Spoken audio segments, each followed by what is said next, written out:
Tonight on the Black Channel. In case you had not heard, there is a full-blown civil war that has erupted in the last couple of days over there in MAGA land. I'm going to do tonight's program in a slightly reverse order. I'm going to talk about what everybody else said first, and then talk about what I said last. So here's how it started. Vivek Ramaswamy, everyone's favorite wannabe Asian white supremacist, sat up here and decided that because Trump had won, that he now has the ability to take the next step, and that he's going to tell the rest of white society exactly what reality is and that they all need to fall in line. So, of course, demonstrating what we've always said, that this is always about getting acceptance for themselves, backing white supremacy and attacking black people because you think that you're going to be able to carve out special dispensation for yourself. Well, Vivek finally went for it. He finally went to get that special dispensation for immigrants of his background, and, well, it went about as well as you think it could possibly go. Now, here's what he said. The reason top tech companies often hire foreign-born and first-generation engineers. Damn right I'm yelling it because nobody else is telling it here. The reason that top tech companies often hire foreign-born and first-generation engineers over, quote, Native Americans isn't because of an innate American IQ deficit, a lazy and wrong explanation. A key part of it comes down to the C word, culture. Tough questions demand tough answers. And if we're really serious about fixing the problem, we have to confront the truth. Our American culture has venerated mediocrity over excellence for way too long, at least since the 90s and likely longer. That doesn't start in college. It starts young.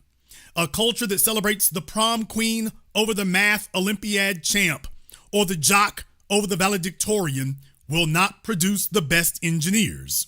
A culture that venerates Corey from Boy Meets World or Zach and Slater over Screech in Saved by the Bell or Stefan over Steve Urkel in Family Matters. Nigga, what? Will not produce the best engineers. Fact, I know multiple sets of immigrant families in the 90s who actively limited how much their kids could watch those TV shows precisely because they promoted mediocrity, and their kids went on to become wildly successful STEM graduates. More movies like Whiplash, fewer reruns of Friends. Man, why the hell did he say that? Now, you all know right here, he thinks he's going to go in on Friends. This shows you just how out of touch with white society this Asian immigrant is. Y'all, he thought that he was going to be able to go in on Friends and survive? A milestone of white American culture. He literally thought that he was about to sit up here and whack at Friends and he was going to make it through this alive. This shows you how how narcissistic, arrogant, and out of touch he is with reality. You think you're going to knock Friends and everybody's going to abandon Friends and start following you. More movies like Whiplash, fewer reruns of Friends, more math tutoring, fewer sleepovers, more weekend science competitions, fewer Saturday morning cartoons, more books, less TV, more creating, less chilling, more extracurriculars, less hanging out at the mall. Isn't Vivek supposed to be the guy, one of the folk in charge of government efficiency? Now he's trying to tell American culture what it should be. Shouldn't he be trying to find waste, fraud, and abuse in government? Most normal American parents look skeptically at those kinds of parents. More normal American kids view those kinds of kids with scorn. If you grow up aspiring to normalcy, normalcy is what you will achieve.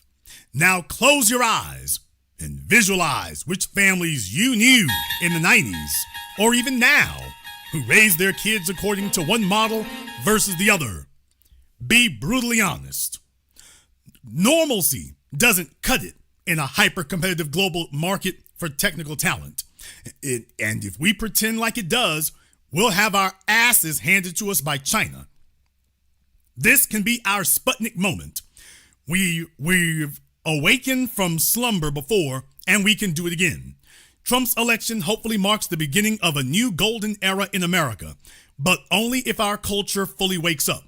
A culture that once again prioritizes achievement over normalcy, excellence over mediocrity, nerdiness over conformity, hard work over laziness.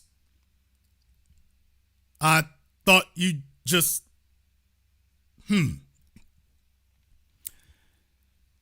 That's the work we have cut out for us. Rather than wallowing in victimhood and just wishing or legislating alternative hiring practices into existence, I'm confident we can do it. Man, why the hell did he say that? Because they descended on him. He thought he was going to tell the white folk. He thought he had that model minority privilege. Even Kamala Harris was smart enough not to try this one. But Vivek Ramaswamy thought that he had that model minority privilege. And that he knew how to talk to white folk. That because it was clear to white folk that he hates black people, that white folk now got his back. And now he can sit there. We can discuss these issues as equals. Why, I can tell you what's wrong with American society. That's what he thought he was going to do. It went disastrously. They have broken down into a full-blown civil war over there. It's gone full-blown over there. They are having it out. It's a bad place to be. Nikki Haley was one of the first to respond. Nikki Haley said, I've been a conservative my entire life. I was a 2-term Tea Party governor and proud to serve in Trump's administration. And you're surprised, because this is what she said here. She actually responded here first. She responded to Vivek's tweet by saying, there is nothing wrong with American workers or American culture. All you have to do is look at the border and see how many want what we have. We should be investing and prioritizing in Americans, not foreign workers. So Nikki Haley, who found herself on the outside looking in, she decided to go ahead and take a swipe at Vivek. She'd been waiting a while to go ahead and twist the knife. And Coulter also made a few comments of her own. I'm not going to show everybody's comments because we would literally be here all night. This is a full-blown thermonuclear exchange that's been going on that has sucked in everybody. So we would be here all night if I had to talk about all the blue checks and significant people who've talked about this in MAGA and politics. It's a full-blown firefight out here right now. It is a war zone of epic proportions. Someone said, how do we get to a point where Nikki Haley is to the right of Vivek on one of the most pressing issues of our day? Now listen to what she said, because if you think a woman scorned in politics is something easy to walk away from, look at what she said. I've been a conservative my entire life. I was a 2-term Tea Party governor and was proud to serve in Trump's first administration. And you are surprised that I am to the right of the 2 guys who were Democrats a couple of days ago? Damn. Oh, folks. I mean, Trump didn't even make it into office. I would say this is backstabbing, but she said, damn, stabbing you in the back. Let me get this bastard right in the gut. I wanted to see this coming. Oh, she been waiting for a minute. She sees her opportunity. She's like, I'm in there. The concern we should have are the liberal Democrats who are trying to move their own agenda and disguise themselves as conservatives. That's yet another swipe at Elon Musk. By the way, they're getting their MAGA wake-up call. They're getting their white supremacist wake-up call. The folks who thought that what they're finding out is what I've told you all for decades now. Jason, what would ever happen if the white supremacists ever achieved their goal of dominance and extermination of the folk? What would happen? I told you all for decades now. What would occur is who are they going to have to fight? They're then going to begin fighting themselves. If we all disappeared tomorrow and the white supremacists achieve what they think their dream is, and if they ever actually achieve that goal, you say, well, if we're not here to fight anymore, they think they'll be at peace, everything's fine. No, they're not. Their culture is built on disenfranchising somebody. So if there are no black people, they're going to start looking for the non-black people who are not white to go after. When you get rid of all of them, then it's going to be about the white folk who are not white enough. And then when you get rid of them, it'll be the white folk who don't believe good enough. White supremacy is a religion of conflict. It cannot survive unless it has somebody to direct its hatred towards. So if you removed us, they would simply start devouring themselves, which is what I have told you for decades. And now you are seeing with Donald Trump, white supremacy in one of its purest forms. And you are seeing that we have fattened it up. It has been empowered. They didn't even make it to the White House. They didn't even make it to Christmas before they started knifing each other. And even their so-called buffer classes who thought that they had carved out a privileged position for themselves within white supremacy have found out, man, ain't no damn place for you. Ain't no place for you. You want to know who else is worried out there? You want to know who else is worried out there? Elon Musk. Folks, you take a look at this. This person right here is Neera Tanden. She said, I'm an Indian American, and she's got like 336,000 followers on Twitter. I'm an Indian American who was born here, and it's crystal clear that the Democratic Party sees me as an American, and a large part of the base of the Republican Party does not.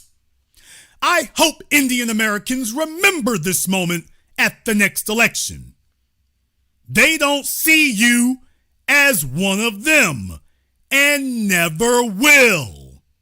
You thought they just hated other immigrants, but it turns out there's no exception for you, as many of us have been telling you, and as we here in Intelligent Black Society have warned them for decades. This idea that you can be the honorary white people, that if you just show them that you hate black folk, that you now have an honorary white card and you'll be all right. Folks, when we talk to all the jackasses out there, what you gonna get for letting Trump win? We get this. And deal with it, nigga. This is what we get. This never would have happened had Kamala Harris made it to that White House. By letting Trump win, we sit back, vote for the couch. You let the whole damn wound rip wide open. You let the whole damn thing rip open, and everybody who was promoting going after us and promoting injustice against us, you've empowered all these white supremacists, and now they're locking the noose around your necks. Now racism exists. Now white supremacy exists. Now the Anglos are up. Now it's an issue. It wasn't an issue when you were helping them go against us. Ain't no systemic racism. By the way, hold on to your hats, folks, because Elon Musk is gonna blow the damn roof off of this son of a gun. No less than Scott Adams, white supremacist cartoonist of Dilbert. He said MAGA is taking a page from Democrats on how to lose elections while feeling good about themselves. The identity politics that I talked about here just a couple of weeks ago on my program when I said that the GOP, the Republicans, are repeating the mistakes of 2020. by telling themselves that everybody agrees with white supremacy and we really want them in charge. And white supremacy is an identity politic. It is an identity. They want to talk about everything else with DEI and identity politics. Well, white supremacy is identity politics. It's the original identity politic. That you can feel good about being a white supremacist and then you can start losing elections. And Scott Adams said MAGA is taking a page from the Democrats on how to lose elections while feeling good about themselves. And look at who weighed in next. Elon Musk says yes, and those contemptible fools must be removed from the Republican Party root and stem. Well, that didn't go over so great for Elon Musk, the immigrant from South Africa. He then goes on to say this. Oh, people, did you ever think that you would wake up one morning and see this? The contemptible fools I'm referring to are those in the Republican Party who are hateful, unrepentant, racists. What? Damn! What? Folks, it is upside down day. We are in bizarro world. The entire planet has flipped on its axis. We are in an alternate dimension. You have left the rational world. You have entered the dimension where sight and sound don't mean a damn thing. Whatever you believe 2 minutes ago, you go ahead and discard that. Up is down. Down is up. Chocolate is vanilla. Dog food is gourmet. You have entered the white supremacist zone. Folks, did you ever think that you would live long enough to see this happen? Elon Musk is talking about racists? And not just racist, why he thinks he's big enough to talk about the racists in the Republican Party? Oh, man. And it keeps going. Ian Miles Chong? What? Damn. What? Damn. Folks, Asian white supremacist Ian Miles Chong. Some of these subtards, are going to be incredibly disappointed to find out that you're not a racist like they are. Folks, we found the minority coalition. We found the minority coalition. Y'all, you thought it was just Elon. I mean, everybody has done wig the hell out. It's gone insane, people. We don't know what planet we're on right now. So all of a sudden, because they got an issue not just with black folk anymore, now they're going at Asians, all of a sudden, even Ian, the racist Miles Chong, they're racist now. Racist? So now there are racists in America. And specifically the Republican Party, the exact folk who told you and me that there is no systemic racism, ain't no racism, America's not a racist country, Republicans are not racist, and next, Elon Musk jumped up in one afternoon, and there's a whole bunch of racists in the Republican Party. Now, when they were attacking us, Elon Musk said, when they were attacking black people, specifically foundationals, but black folk, Elon Musk said there were no racists anywhere. America's great. America's wonderful. America's flawless. Now they start chipping away at what he values. America's racist now. The Republican Party is racist. Oh, man. Y'all, is Elon Musk a member of BLM? Is Elon a member of BLM, brothers and sisters from around the world? If you all say that Elon Musk must be a member of Black Lives Matter today, give me the clown emoji in the chat room and hit the likes button for me. It's over 5,500 people in here live in just the first 19 minutes.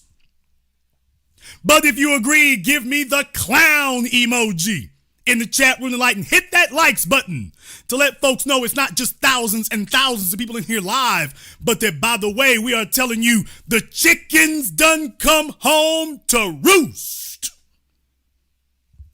The chickens have come home to roost tonight. They got on their steel-toed Timberlands on their little feet. They got their titanium beaks on. They pecking the hell out of them over there, folks. Oh, they are pecking the hell out of them over there. Man, America's a racist. The Republicans are racist. Oh, that's going to go over great with Donald Trump, by the way. That's going to go over great with him now, isn't it? Man, folks, all you had to do was live long enough. All you had to do was live long enough and take a look at all the folks, all the stuff they say about us. Now, all of a sudden, it's 180 degrees. Well, there's racists now. And Elon Musk, of all people, going at him.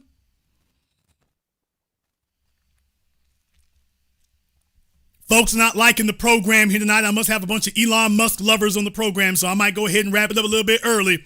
Folks don't like the program here tonight. They hating on it. They hating on the program tonight, so I might wrap it up a little bit early since I'm hurting a whole bunch of folks' feelings. I guess a lot of y'all were really secret Elon Musk lovers, and you're like, Jason, you're hurting us tonight, man. Elon, make my Tesla die drive. So it's okay.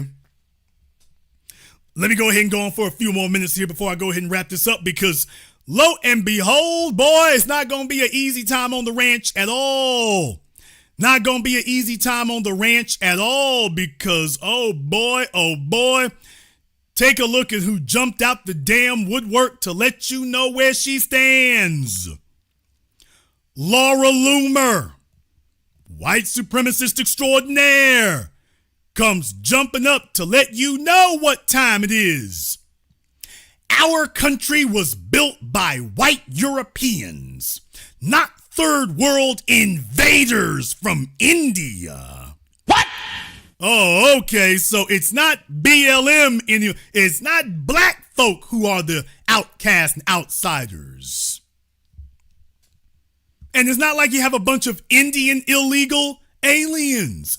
Indians have to be over here. What they're talking about is for the H-1B visas that these tech corporations like to use to get cheap labor out of India. And they're basically indentured servants. Well, Laura Loomer is letting you know that the H-1B, the legal ones, the legal Indians, talking about their degrees and whatnot and looking down on black folk and helping to attack us, the legal Indian Americans, that's who she's talking about. And she isn't even trying to hide it. Our country was built by white Europeans, actually, not third world invaders from India. You know, it was white Europeans who created the American dream. And we didn't create it so that it could be exploited by pro-open border techies like you. Now, she's talking about this guy, Siddharth, down here. But this is all in response to Vivek Ramaswamy and Elon Musk. P.S. Why are people in India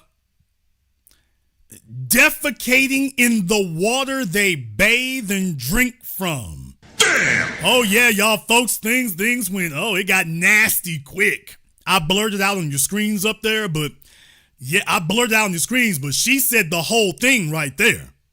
She said the whole thing. Why are people in India crapping in the water they bathe and drink from? Don't talk to me as an American citizen about innovation when we actually have running water and indoor plumbing here in America. Perhaps you need to retake your American history class.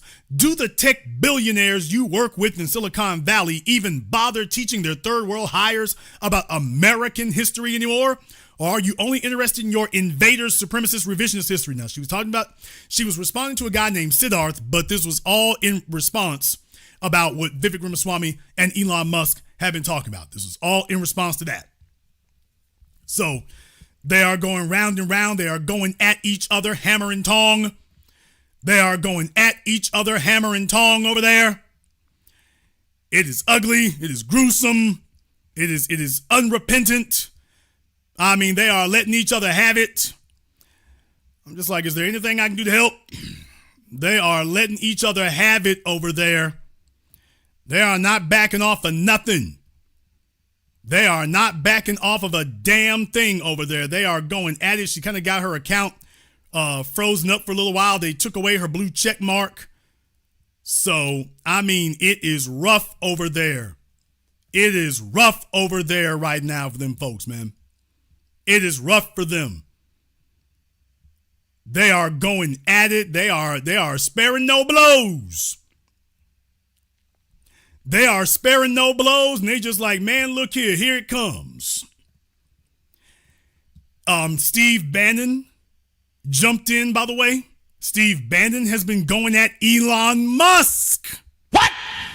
Steve Bannon has been going at Elon Musk and Vivek Ramaswamy. He's been going at them. He's been going at them. That's what he's been doing. So, I mean, they're all out there. By the way, let me go ahead and show y'all one more thing. Let me go ahead and show you something else. We got over 6,300 people in here live as I am executing my duties as the anchorman of the new black media. Laura Loomer wasn't done yet. Take a look at this next part. She says, Vivek Ramaswamy knows that the great replacement is real. Folks, she's talking about folks with H-1B visas, not illegal aliens, not illegals who cross the border and nobody knows they're here. She's talking about folks who were asked to come over by American corporations. She's saying that's the great replacement also. Vivek Ramaswamy knows the great replacement is real. So does J.D. Vance. Is that a swipe at J.D.'s wife? It's not racist against Indians to want the original MAGA policies I voted for. I voted for a reduction in H-1B visas, not an extension. And I would happily say it to their face because there's nothing inflammatory about what I said. Everything I said is true. If India was so high-skilled, people would stay there instead of flocking to the U.S.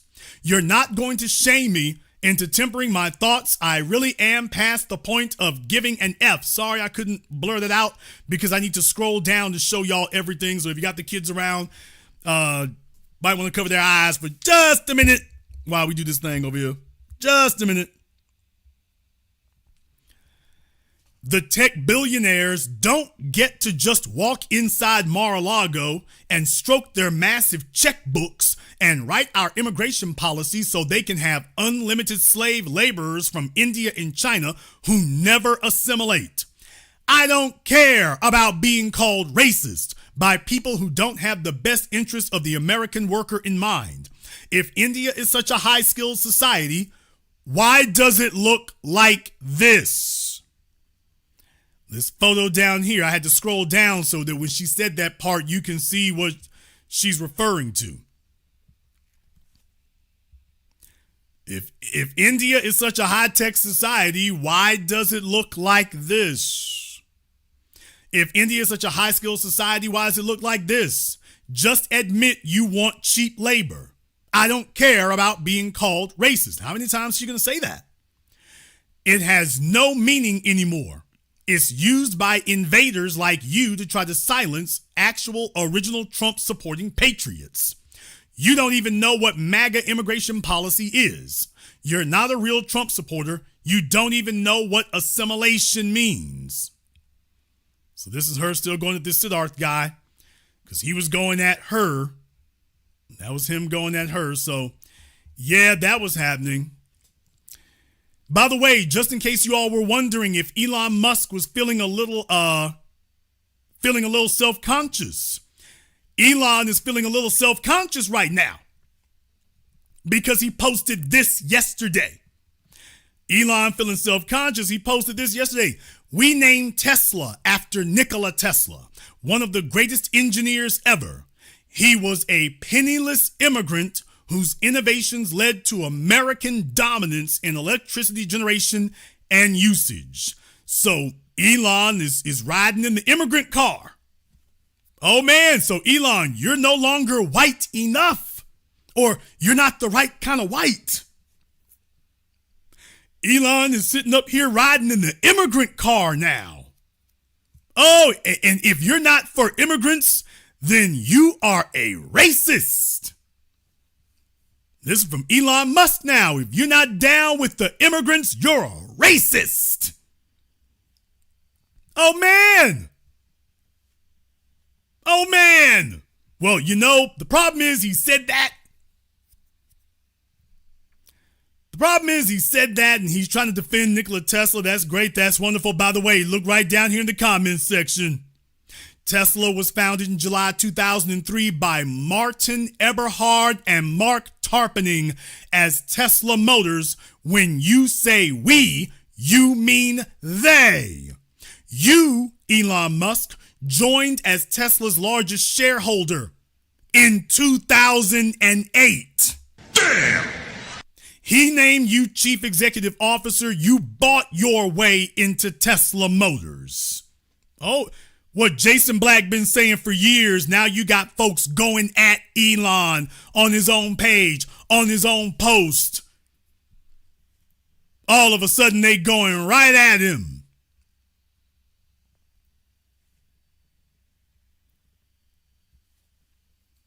Oh boy. Going right at him. So, people, is this delineation? What? Asking for a friend. Asking for a friend. What has Jason said to you now for years? They're delineating themselves over there in white society. White society been on this. They've been on this, but by the way, you talk about delineating and distinguishing themselves. By the way, yeah, there's a certain type of white folk.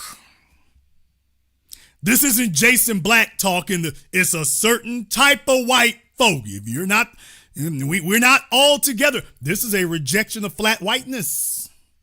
Folks, this is a rejection of flat whiteness. Did you think you'd see the day? No, by us allowing Trump into the White House, it has kicked the progress into overdrive. Things that ordinarily would have taken us years to expose, we have exacerbated them within a matter of weeks. Next time some jackass tells you what do we get from it, we got this. We got this. By letting Trump into the White House, we got this. Elon Musk is rocked back on his heels. Elon Musk is on the back foot. Elon Musk is trying to hold his position and everybody is rising up against him. They're rising up against him. It's looking rough over there. It's looking bad over there. He don't know what to do. He thought he was going to buy his way into this thing right here. He thought he was accepted. He thought he was going to be the ringleader and tell everybody else what it was going to be. And in 1 week, it all blows up in his face. Elon Musk is about to become an Afrikaner without a country. Damn! He has lost his acceptance within the Democrats and the left wing of American society. He is now a pariah over there. He is public enemy number one over there. And now over in the alt-right, on the right wing of society, the Republican side of society, he is currently becoming public enemy number one over there also. He is about to become a man without a country, without a party, and without a prayer. And all we had to do was stop supporting the Democrats for just enough of us to let this happen. And you took a bunch of sycophantic, vicious, backstabbing, selfish, narcissistic egomaniacs and you fed them some power. And next thing you know, they all started going at each other hammer and tong. They haven't even made it to the White House yet, and they're already trying to decapitate each other. And this is good. And deal with it, nigga. And this is good. Oh, people, if I could hand out hammers and tongs today, I would be doing it. If I could hand out swords and maces, I would be doing it today, people. If I could start a store selling axes and swords and sabers and spears, I'd be doing it today. Absolutely no waiting. We deliver. Full inventory. We deliver. I'd be right there at they damn houses. Yeah, you only 15 swords, 5 axes. We ain't got no shields, so you better be quick. We ain't got no shield, so you better move to the left, dodge to the right. But yes, we can certainly help you do that. We can certainly help you with that. Overnight shipping, no problem. Overnight shipping, no problem. We can do that. Absolutely. No need for you to leave. I'm telling you. Oh, man. We were going to talk about something a little bit different tonight, but when I saw that this was steamrolling, I'm like, oh, hell, let me go ahead and let y'all know what's going on over there. Folks, it is bedlam. It is pandemonium. They're talking about this on the cable television networks. They're talking about this in other places right now. It is going nuclear. They are at it hammer and tong, and they haven't even made it to the White House yet. They haven't even made it to the White House yet. Folks, these are people who are not ready for power. They ain't even in the White House yet. They're not even there.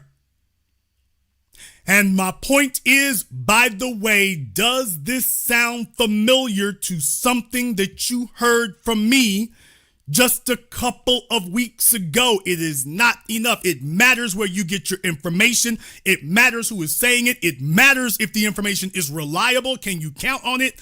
Do you got folks who are just saying a bunch of gibberish and a bunch of babble and gobbledygook and nonsense? Or are they telling you the events not that are happening, but that will happen, and they are saying it with accuracy? Remember a couple of weeks ago, I did my program that the GOP is repeating the mistakes of 2020. Folks, what you're about to hear here is from me from a couple of weeks ago. For some of the jackasses have been like, ooh, did you record it right here? And this is from me from a couple of weeks ago. After they let off the murderer Daniel Penny, and I told them that they were repeating the mistakes. And while I was going through all of that, I explained, I went comprehensively to talk about all the folk they're talking about right now and exactly how it was going to occur. Let me remind you. And the Republican Party is going to be rising up and saying we need somebody else, and they will all be on the side of whoever that person is. And there's no fear of Trump because he can't run anymore. And everybody will see it as their time to run. Also, one more thing. I want you all to understand something, and this is about human nature here. When you have an individual, let me explain something to you. There's nobody who has ever served in an army, in a gang, in an organized group of people who wants somebody like Vivek Ramaswamy around them. Nobody wants that. Everyone knows that he is a gutless, ass-kissing bootlick. Nobody wants that. Do you notice there are no Republicans talking about how great Vivek Ramaswamy is? He has no character. He has no principles. He has no scruples. Nobody wants to bet their life on such an obvious glad-handing ass-kisser.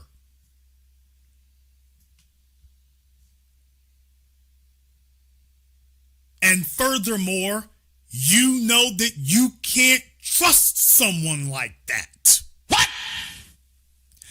Vivek Ramaswamy is only backing Donald Trump because he, like most political whores, he's only looking for the person he thinks is strongest, who he most thinks can win.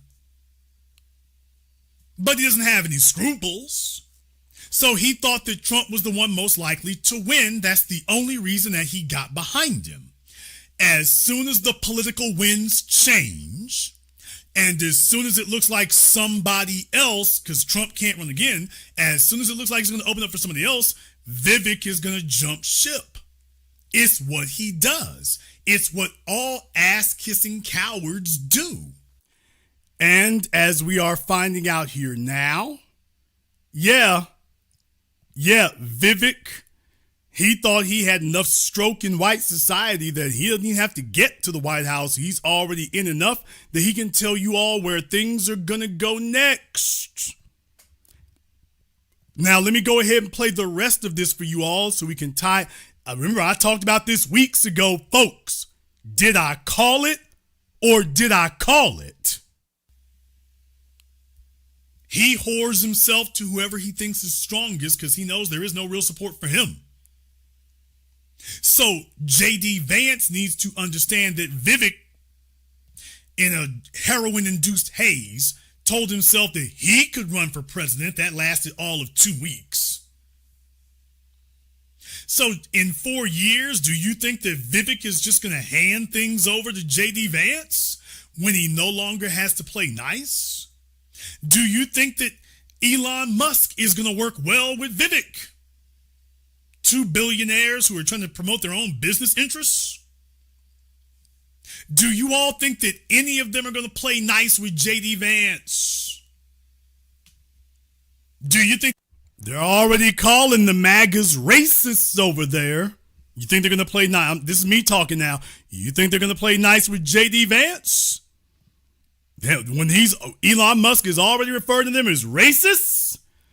You think that's going to happen? Okay. Elon Musk and J.D. and Vivek Ramaswamy talking about how great J.D. Vance is. No, they're all gonna be at each other's throats.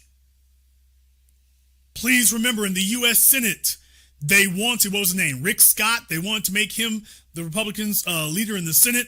They chose John Thune. Trump took an L right out the gate. They chose somebody from Mitch McConnell's camp. You think 4 years is going to change that? No. In 4 years, they're all going to be sick of each other, and they're all going to be fighting for power. And when there's a scramble for the ball, they're all going to be knifing each other in the back. Don't worry. I know I told y'all 4 years, but if you go back and play it, I'm going to let it keep playing because, by the way, it's like, I'm going to actually let you all know it's like, 4 years, actually not quite accurate. Let me let it keep playing, which is what they do. It's the only thing they do. Donald Trump is here to serve his own personal interests. So is Elon Musk. Elon Musk wants to make sure that Tesla is still a viable concern because right now he wants to keep the Chinese EVs out of America. Chinese EVs have been outselling him around the world. He wants to keep the American market locked down for Tesla because without Tesla, Elon Musk doesn't have any money. Without Tesla's phony market value, Elon Musk doesn't have any money. So he needs Donald Trump to help protect his wealth. Since he doesn't have California anymore, he needs the Republicans to help protect his wealth. That's the problem. And as soon as Trump isn't around anymore, here's the other thing. It's never going to make it that far. Folks, it's never going to make it that far. Remember when Rex Tillerson from Exxon, when Trump made him part of his cabinet, that didn't last any damn time. John Bolton made him part of the cabinet. That didn't last any damn time. Nobody can get along with Trump. And the Republican Party today reflects Donald Trump exactly as I said it would. This is me talking right now. Folks, like I said, when I told you in 4 years what it would be, and then remember later in the program, I just played it for you live. I said, actually, it's not going to make it that far. They won't make it 4 years. So I said in 4 years, they'll be at each other's by the time, what I meant was by the time we get 4 years down the road. But then during the program, I was like, actually, it won't even make it that far. They won't get 4 years down the road. They are going to be at each other's throats as soon as there's some power to be gained. As soon as they have the power to start strangling each other, they're going to do it. And that's exactly what you see going down. Let me let the rest of it play here. Trump isn't going to let anybody start aggregating power for themselves. And by the way, that's all Vivek is doing with this post here. This is Vivek trying to dictate policy? What? Do y'all understand this? This is Vivek Ramaswamy basically trying to dictate what the policy should be. That's how you know he done got too damn big for his britches. He's totally out of line. He's coming to the white establishment to tell them what the policy will be. And they put him back in his damn two small shoes in a minute. They said, get back there in the kitchen and cook the curry goat. You ain't here to give policy. You're not here to dictate policy. We dictate the policy. And we don't need your help to form it. So that's what they were letting him know. Let me let some more play. And he's certainly not going to let anybody else call any shots, even if you're in the right. He doesn't want anybody outshining him. He doesn't want anyone to look smarter than him, and everybody's smarter than him. He doesn't want anybody to do that. So the second that you start looking like you're smarter than him or better than him, out you go. Your job is to make him look great, not to aggregate anything for yourself. So what do you think Donald Trump, a phony big businessman, and Elon Musk, an on paper but mostly legitimate big business person, even if it was just all given to him by the government, what do you think is going to happen when those two have to play nice for the next 4 damn years? Name for me one prominent business person that Donald Trump has gotten along with in the last 8 years. Name one. Name one prominent business person who has worked with Donald Trump who he's still cool with today. I can name a bunch of them that he used to be cool with that he's not anymore. Can you name one that he was friends with or cool with 4 years ago, 8 years ago that he's still cool with today? And you think that him and Elon are going to get... Wasn't he just cussing Elon out a year and a half ago? Didn't he tell Elon Musk, I don't care if you reopen my account on Twitter because Twitter is nothing, Truth Social is everything, and nobody even goes over there? Wasn't he talking about how terrible Elon Musk was just a year and a half ago? You think that this marriage of convenience is gonna last? You think that these gutless, unprincipled, unscrupulous trash bags are gonna be able to get along for any real length? Folks, they're only getting along right. They only pretend to get along right now because nobody's in power. Without power, you don't have any authority. As soon as Trump takes office and people start getting power and authority, that's when the real civil war is going to begin. And Elon are going to get... Wasn't he just cussing Elon out a year and a half ago?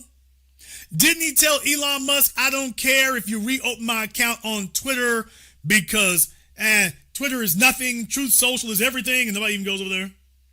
Wasn't he talking about how terrible Elon Musk was just a year and a half ago?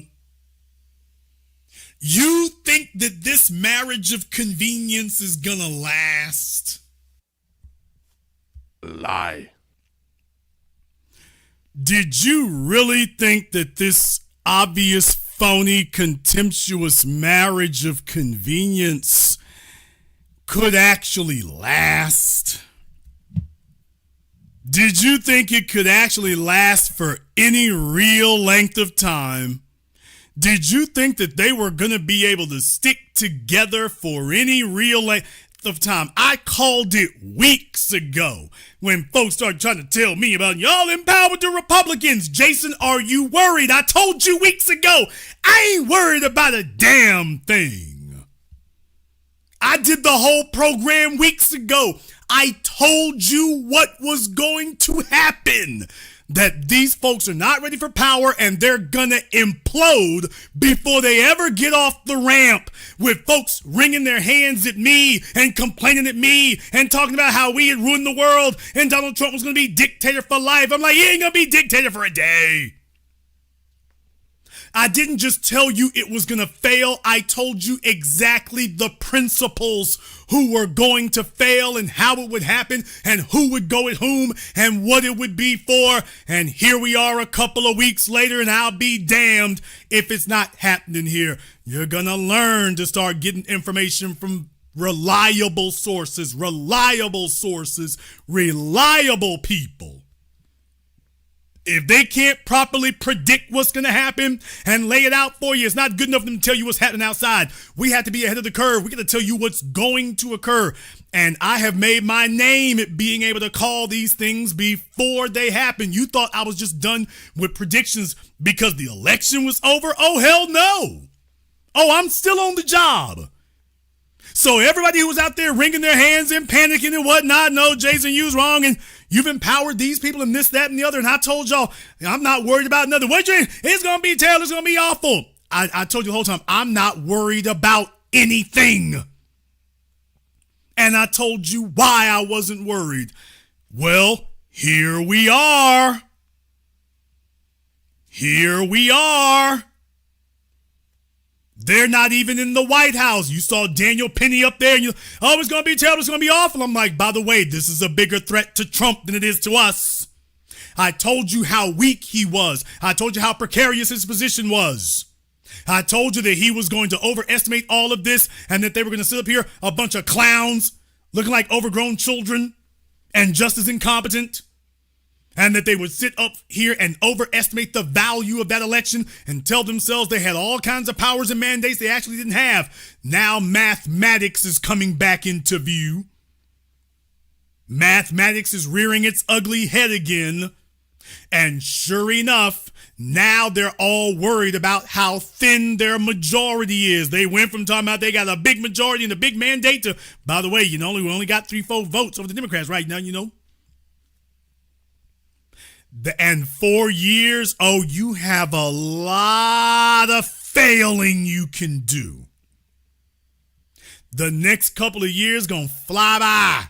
You have a whole lot of failing that you can do. I warned you then. So go ahead and keep that energy. By the way, one more thing. Can you find any of these white supremacists and suspected white supremacists sitting up here big up in Daniel Penny today? What? Oh, does Elon Musk want to defend Daniel Penny today? Do the right-wingers want to defend Daniel Penny today? Do they want to talk about that? Because we can have that conversation today now. Tell us about how there ain't no racism. Tell us about how there's no white supremacy. Tell us how everything is just fine. Tell us that one. Go ahead and yank it on out. No, what I'm saying to all of them, Vivek and the rest of them, listen here, you little bastards. Keep that energy. Don't lose it now. Don't start getting weak in the knees now. Don't start getting scared now. Keep that damn anti-black energy. Embolden the white supremacists. Pump their chests up. Keep doing what you've been doing. Cause it's too damn late now. You've already emboldened Laura Loomer and the rest of her ilk. You already emboldened them. You spent years empowering them. You think you're going to snatch it away from them now? You think you're going to de-empower them now? It's too damn late for that. No, keep that energy. Now that they're in the driver's seat, they can sit up here and let you know what the hell they really think of you. You think you're going to sit up here and try to talk about being equal partners in the coalition, that you did all this work so that you were going to be the respectable non-black, non-white people. That was the whole damn goal. What we've always said, which is why we have had to have the crackdown that we have had that is called the FBA movement. This idea that everyone is going to attack us as the foundational black people of America, that they're gonna everybody's gonna attack us in order to gain sympathy and privilege in white society. But they're not doing it on some altruistic motives. Look it up. They're not doing it on any real principles, just on self-interest. Well, if we beat up on you, then the white folk are gonna give us preferential treatment. So we're gonna beat down on you and help them enact injustice against you so that we can get some special goodies for ourselves. And what we always told your asses, just like in Schindler's List, if you try to help these white supremacists shove us as black people onto the trains to Dachau first, just understand that you will be the next ones that they load up on that train. Well, now they're loading your asses up. We still right here, by the way. You trying to get your H-1B. We got our citizenship. You're getting loaded up on the train now. Oh, you thought you were going to use your little old position, Vivek, and be like, by the way, remember, we're the good non-white people. Wink, wink. This whole exercise that he's gone on, this ass-kissing campaign, was him, Nikki Haley, Bobby Jindal, Kamala Harris, and the rest of them, is to show white society, wait a minute now, we're the good non-white people. Don't treat us like you treat them niggas over there. We're the good non-white people. Remember? Wink, wink. We're on your side. Remember? We're on your side. So you need to understand that we believe in all those American values, hard work and dedication, education and excellence. Why, we're a benefit to you. So you shouldn't have any problem getting them niggas out of here and bringing us over. Remember?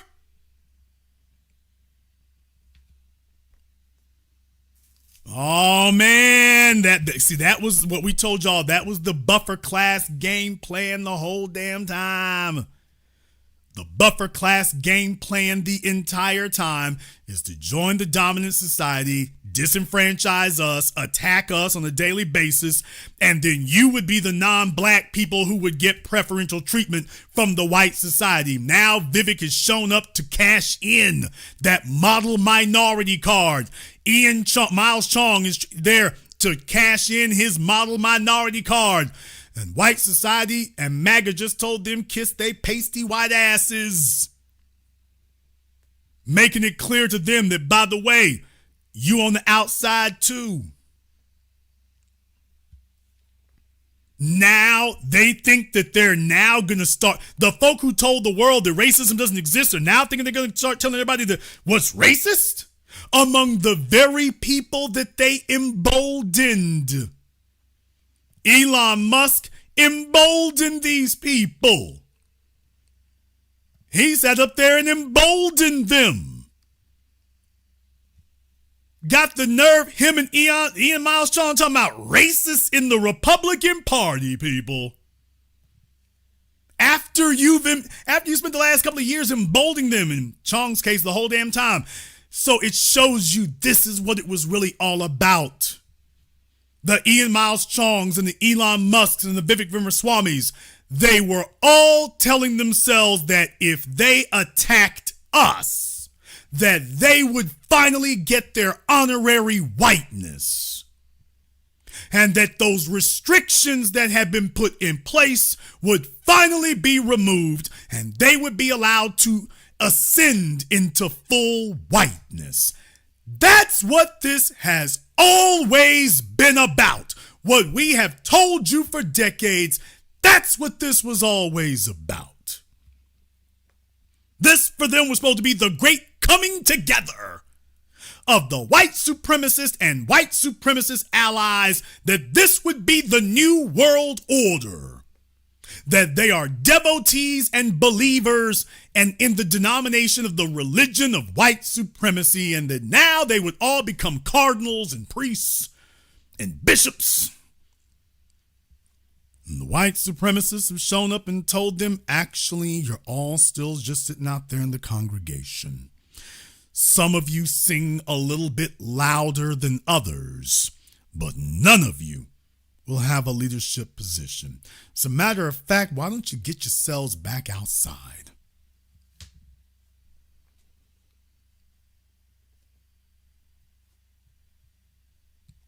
Why don't you go ahead and get back outside?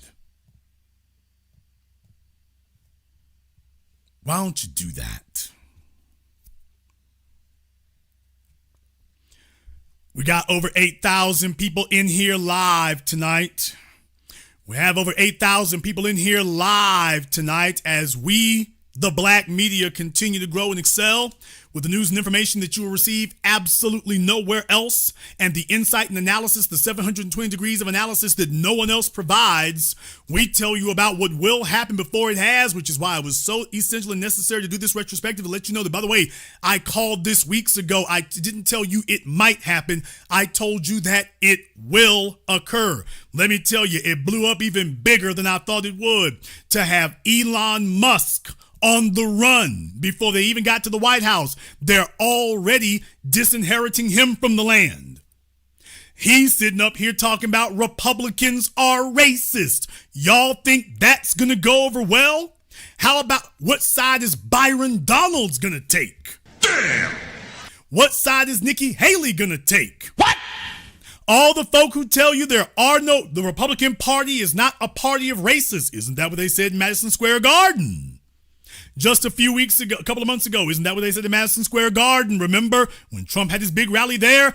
Now Elon Musk is saying the Republican Party is a party of racists. You think that's gonna go over well? Who do you think's gonna stand up now? You think this is gonna go over well? I don't think so. I don't think so. I'm telling you all that this little civil war has just gotten started. They are going to start voting people off the island probably before Trump even makes it to the White House. Some folks got to go. Vivek Ramaswamy has raised his profile too high. You always knew that he was an ass-kissing, opportunistic climber. He's probably outlived his usefulness at this point. So he can really go. Elon got the bag. So you might want to hang on to him for a little bit longer because he got the bag. But then again, I already told you, he's not going to make it either. His days are numbered also. His days are numbered also. For those of you joining us late, by the way, this is why you must be here all the time. Every time we begin the program, you miss a hell of a whole lot. Just to briefly recap, because I think it's just that important, Vivek Ramaswamy goes on a Twitter screed to let white society know that, by the way, the reason top tech companies hire foreign-born and first-generation, he said first-generation engineers. You mean first-generation immigrants. But even he understood that would, you don't want to say that one like that. Foreign-born and first-generation immigrants, engineers over Native Americans. And goes on to talk about how much better they are. Oh, but he kicked off a damn beehive. He kicked off a damn civil war. Nikki Haley and Coulter, bunch of other folks have gone on, jumping on him.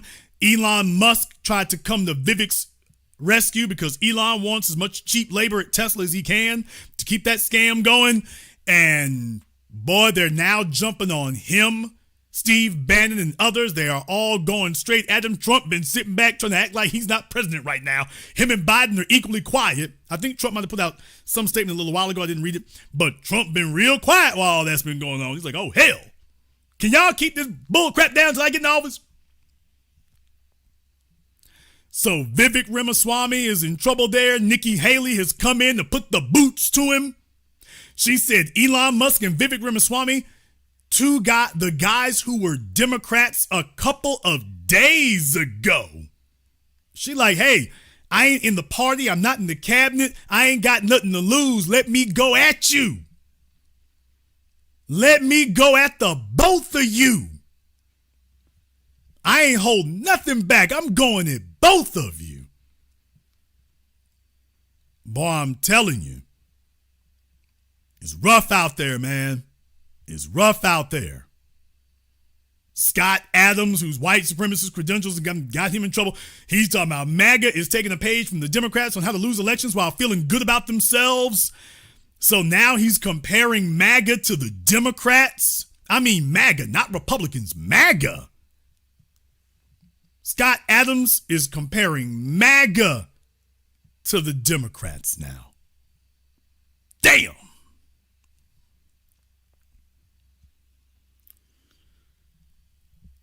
Let this be an abject lesson to all of the so-called buffer classes out there that tell themselves that if they signal to the dominant society that they don't like black folk, they don't respect the foundational black authority, an American, they don't respect it, and that you hate us just as much as the dominant society does, that you will get some privileged position, that there's some privileged position waiting for you. Let this be a brutal reminder to all of you. It's a lie. It's a delusion. It's a hallucination that you feed to yourselves. It ain't there. You might be allowed to make a few more shekels than we're allowed to get, but at the end of the day, you're on a short leash too. At the end of the day, they have already predetermined your number. And by that, I mean how many of you are allowed, what you're allowed to do, what you're allowed to say, where you're allowed to be. They've already got your number. Already got it. Your limitations have already been put in place. Need I remind you all, in my documentary film, 7 a.m., not the one, Race War. In my documentary film, Race War, remember, I talked to Jared Taylor, and he was talking about white engineers and this, that, and the other, and how there is no racism in corporate America. He's the same damn thing. And then I told him, by the way, if that's the truth, then explain to me why it is that 75% of the engineers are Asians, and yet only 10 or 20% of the management of these companies is Asian.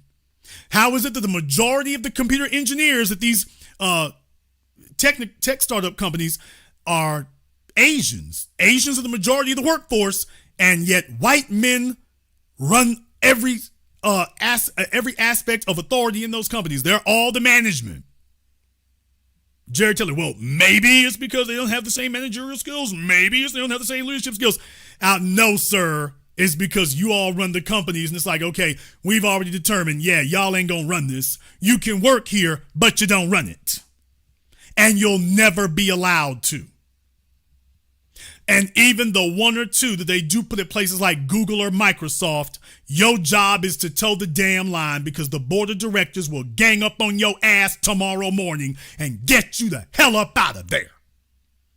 If you think for a moment that you're going to be off code, and if you think for a moment that you're going to steer this ship in some other direction, the board of directors will rise up against you and will get your ass back on the first thing with wings to New Delhi tomorrow morning, if not tonight.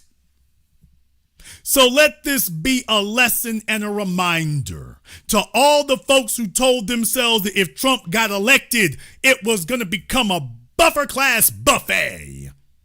Oh, it was going to be wonderful and beautiful, and you all would be going down the streets, and we're going to give it to black folk and put the boots to them, and the foundationals will be on the run, and we're all going to be straight. Y'all going to be messed up in the game, but we going to be straight. You didn't even make it in the office, and it's already over. You're already being told your place in the pecking order. It's not on its way to being over. It's already over. Just like we said it was gonna be. Now, let me go ahead and give you one more little bit of reality for you here. Elon Musk, don't you dare bring your raggedy ass back over here. Trying to sit up here and schmooze up to black folk, we ain't gonna have it.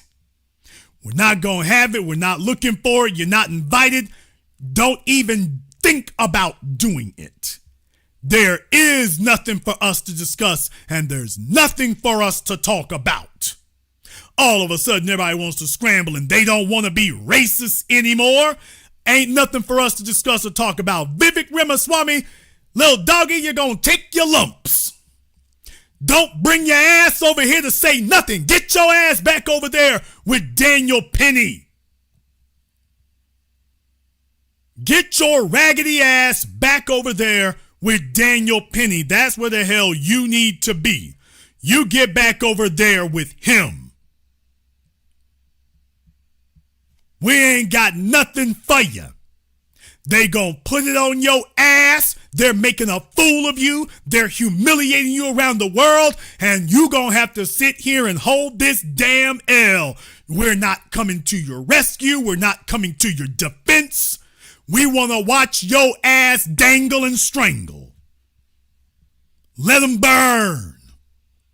Let them burn. Throw the goat and the chicken and the rice up there on the damn grill and let it burn. We ain't eating none of it. Let the flames fly on up. We don't want to do nothing but turn it to charcoal. That's all we trying to do. Nothing else. Don't come to us for sympathy. Don't appeal for no minority coalition. Don't think you're going to have any entreaties. Stay your ass over there. You don't have any allies to come to, buddy. And what you found out was that your money is worthless in white society. I'll be damned. He thought that because he came over here to America and made a few dollars that he could buy his way into whiteness. Looking like some demented little Johnny Mathis. Damn! For those of you who remember Johnny Mathis. Vivek Ramaswamy, looking like some crazy ass version of Johnny Mathis, thought he could buy his damn way in the white society. And they showed him, bastard, your money don't mean nothing to us. What's he gonna do now? Where's he gonna go now? What's he gonna look like now? Who are the MAGA people? What's he gonna do the next time he shows up at Turning Points USA or CPAC or whatever the hell they get together with the MAGA folk? What's he gonna say? That's gonna be crazy, y'all. Next time they have a MAGA convention and he gotta show up, oh, that's gonna be insane. That is gonna be wild. Oh, can't wait until that little event goes off. He tries to trot his little ass up there. Oh, they're going to be waiting to boo and throw fruit. Man, sucks to be him. I mean, he got a brutal ass wake up call. Didn't even make it to 2025, y'all. They booted his ass out in 2024. They've disqualified him and dispossessed him in 2024. He didn't make it out of the year. Not out of the year. And furthermore, Elon's not going to do a hell of a whole lot better. You know why? Because most MAGA people like to drive internal combustion engine cars. And deal with it. So they don't like electric cars to begin with, so they don't give a damn if Elon goes under because they don't like electric cars to begin with. So Elon Musk's money don't really matter to them.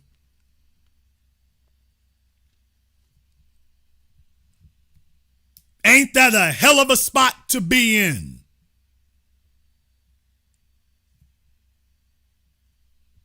So Vivek's tech startup money don't matter and Elon Musk's car company doesn't matter. And both of them in 1 week, y'all, not a year, in 1 week found themselves excommunicated from the party. With Elon trying to talk about damn me racism. Elon Musk having the nerve to talk about racism. They're racist.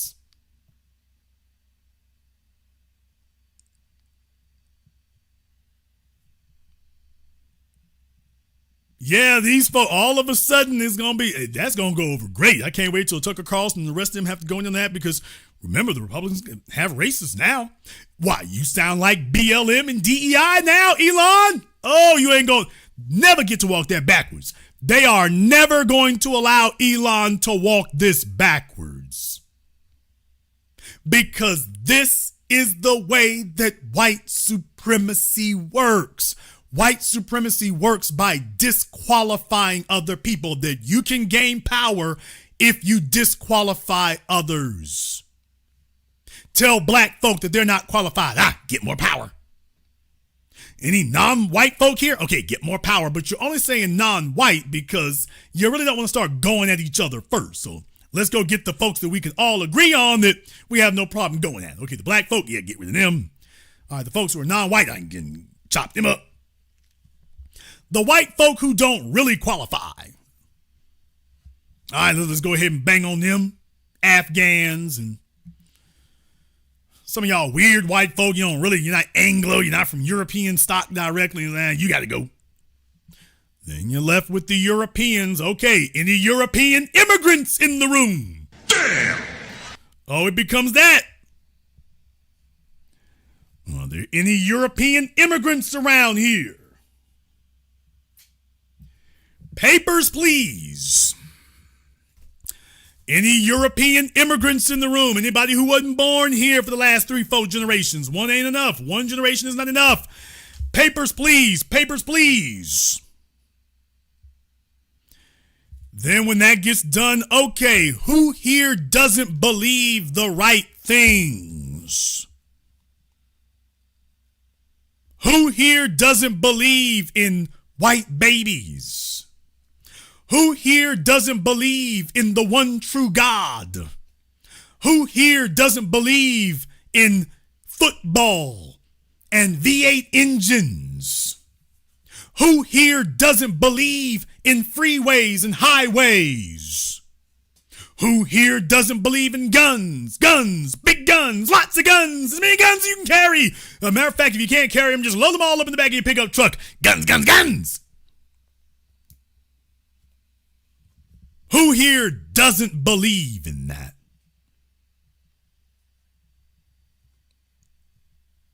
Yeah, who doesn't want to go digging for oil?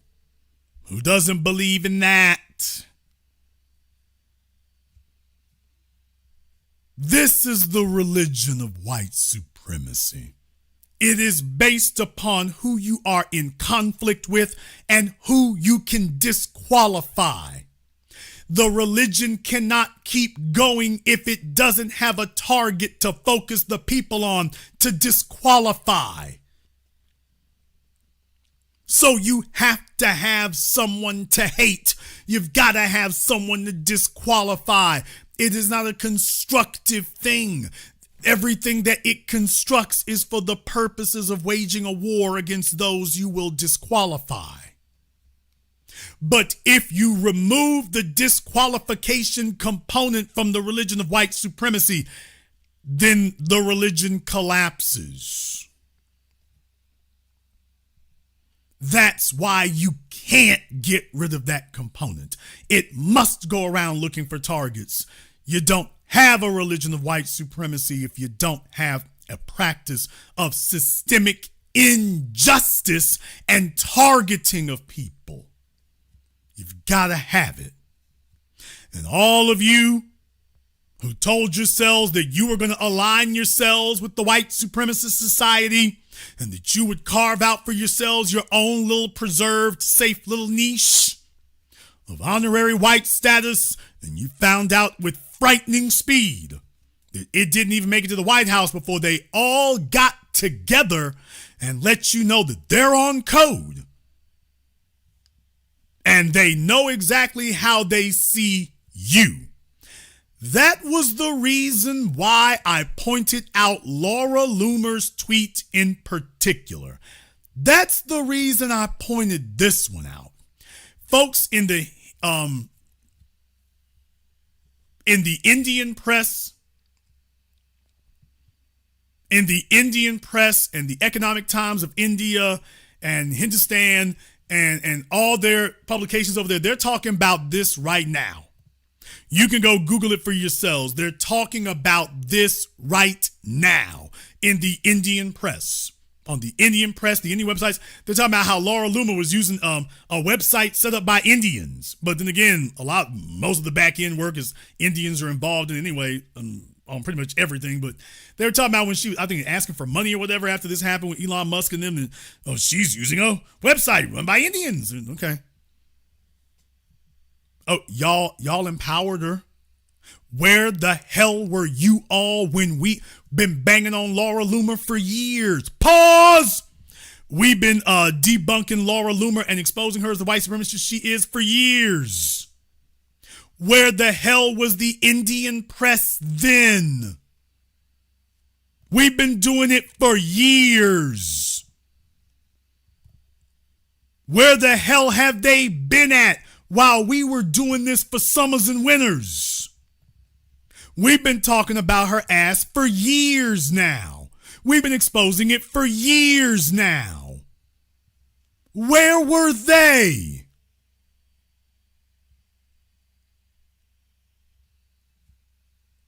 Where the hell they been? Where y'all been at all this damn time? When we've been saying this? By the time, wait, let me go ahead and show you up here from the economictimes.indiatimes.com. Jason Black is not making this up as he goes along here. I didn't just bring receipts, I brought invoices. I'm not just going to tell you what you paid, I'm going to tell you what you owe. This is from economictimes.indiatimes.com. Laura Loomer calls Indians third world invaders, then uses app made by Indian to raise money. Irony, Laura Loomer rants against Indians and asks for donations on Indian-made app. Damn! Okay, Laura Loomer is a far-right activist and loyal supporter of U.S. President-elect Donald Trump. Okay. Where y'all been? Where y'all been? She sparked widespread backlash after saying bad things about Indian immigrants. Where was the Indian Times when she's been attacking us for years? Where were they? She has defended every act of violence against us now, every act of tyranny, every act of genocide. She's defended every single one. Where the hell were you then? We've been talking about, you just discovered who she is because she went in on y'all. We've been talking about her forever. Where the hell have you been at? Oh, when you thought that you were going to get your pass, well, you were all right. You had no problem with what she did or what she said back when you thought you were still eligible for your pass. Now that you found out you've been put on official notice, there will be no pass. There will be no passes given, just ass whoopings. Now, all of a sudden, it's a problem. Now it's a problem. And what I'm saying is, oh, hell no. Keep that energy. I want y'all to get over there with each other. I want you to be handcuffed and shackled at the wrist and at the ankle. Want to make this a regular love fest over here. And I want y'all to be shackled together in the same damn place since you fought so hard to get next to each other. Let the games begin. Till the last man or woman standing or not. To all the bowling ball, rolling ball, Martin folk over there and the old left-wing media and the old dead black media who said that we didn't know what we were doing and it was going to be Armageddon. Jason Black has never changed my stance. I have never changed what I told you all. My prognostications have never wavered. It's coming down exactly the way I told you that it would be. However, you might disagree. Therefore, we're going to go ahead and post up the link to the Zoom so you can give me a call up and we can discuss these things because, of course, I know that you want to there. So we'll have an opportunity to go ahead and talk about that. You are more than welcome to do so. In the meantime, I want to thank everyone, and I do mean everybody who's contributed to a nice program on PayPal, Super Chat, Venmo, to Stephanie Porter, Rose Love, my man, Mr. Rich Bird. Thank you all very much for your support. We appreciate that. Mark B. Especially big support here to Miss Nancy King. I told you all that I was the greatest of all time. I told you today I'm still the greatest of all time. Yes, sister, this is good. As I've always said, this is good. Now you all know what it is. Don't wring your hands. Don't panic. Don't walk around like chickens with your heads cut off. Yes, I predicted all of this before the election happened. If you understand power dynamics, you knew that this was going to happen just like this. Very few knew it. Just admit it. You are in the right place. We're going to see if we can take a very brief commercial, non-commercial break. When we come back, we will take your calls and even more. This is the Black Channel.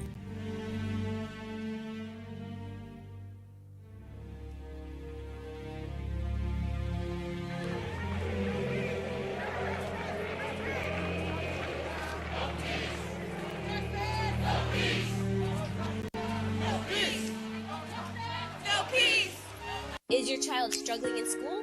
Wish there was a way to get them the extra help they need? Mr. B, the teacher, is available for online tutoring on both tutor.com and varsitytutors.com platforms. He can help your child in a variety of subjects and is passionate about making learning fun and effective. And for even more learning tips, check out his book, Guidelines for the Successful Student, now available on Amazon.com. For more information or to reach him directly, go to MrBTheTeacher.com today. The Honey Badger and the Mongoose is a children's story for the family of how a honey badger and mongoose fight an evil alliance of venomous cobra snakes and hyenas that overhauls the balance of the savannah. The Big Five. The honey badger demands reparations. Will the Big Five give the honey badger reparations? Can the evil alliance of cobras and hyenas be stopped? The best new price for the hard and soft cover is at www.thehoneyBadgerandthemongoose.com. You can also find this book at Amazon, Audible, and Kindle.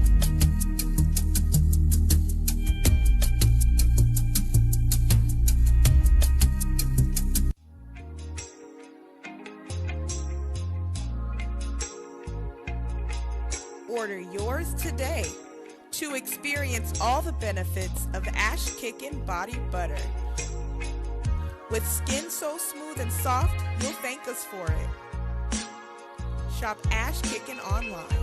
That's ASHKICKIN.com.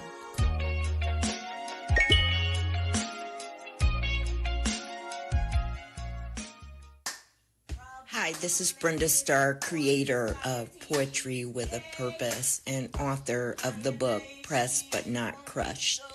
Pressed But Not Crushed is an anthology of political poems that address current and historical issues in American descendants of slave population and African American population. The book describes slaveries and its residuals, Jim Crow segregation, social depredation, and other relevant issues to American descendants of slaves and African Americans, including the current political climate that does not address our issues.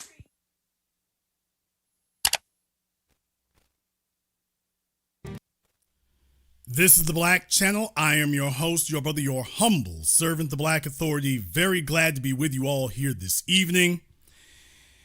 This link to the Zoom is open there in the top of the chat room. You are more than welcome to give us a call tonight. We are discussing about the MAGA civil war that has broken out because the immigrants, Elon Musk and Vivek Ramaswamy, have both run afoul of the nativists, the white supremacists that Elon Musk, the Afrikaner, has been so diligent and so loyal to and so faithful to their cause. When he got here to America, like, hey, I'm from South Africa. We hate niggas too. Got over here and whatnot, and now they are basically going at him. He tried to ride the immigrant card to say, wait, I'm one of the good immigrants. And now they're letting him know ain't no good ones. Oh, hell. Vivek Ramaswamy has been put in his place to let him know where in the pecking order he lies. It is pandemonium. And I am here to tell you that when you feed a vicious dog your foot, you're a fool to think that he's not gonna want to eat the rest of you. You all sat up here and emboldened this. Vivek Ramaswamy, you sat up here, and when you had an opportunity to be a decent human being, you demonstrated that you are incapable of being so.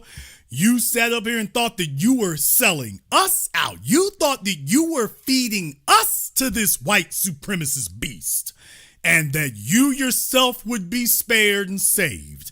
That's what you told yourself, Vivek. You told yourself that if you did every disgusting thing imaginable, even defending white supremacist killers out there, suspected white supremacist killers, that you were going to be putting yourself in good company. And lo and behold, that is not at all the way it went. You've already been voted off the island. Man, they didn't even make it. They didn't even let you go with them to the White House. They already want you out. However, there are some of you who may disagree. Therefore, the link to the Zoom is now open. You are more than welcome to go ahead and give us a call.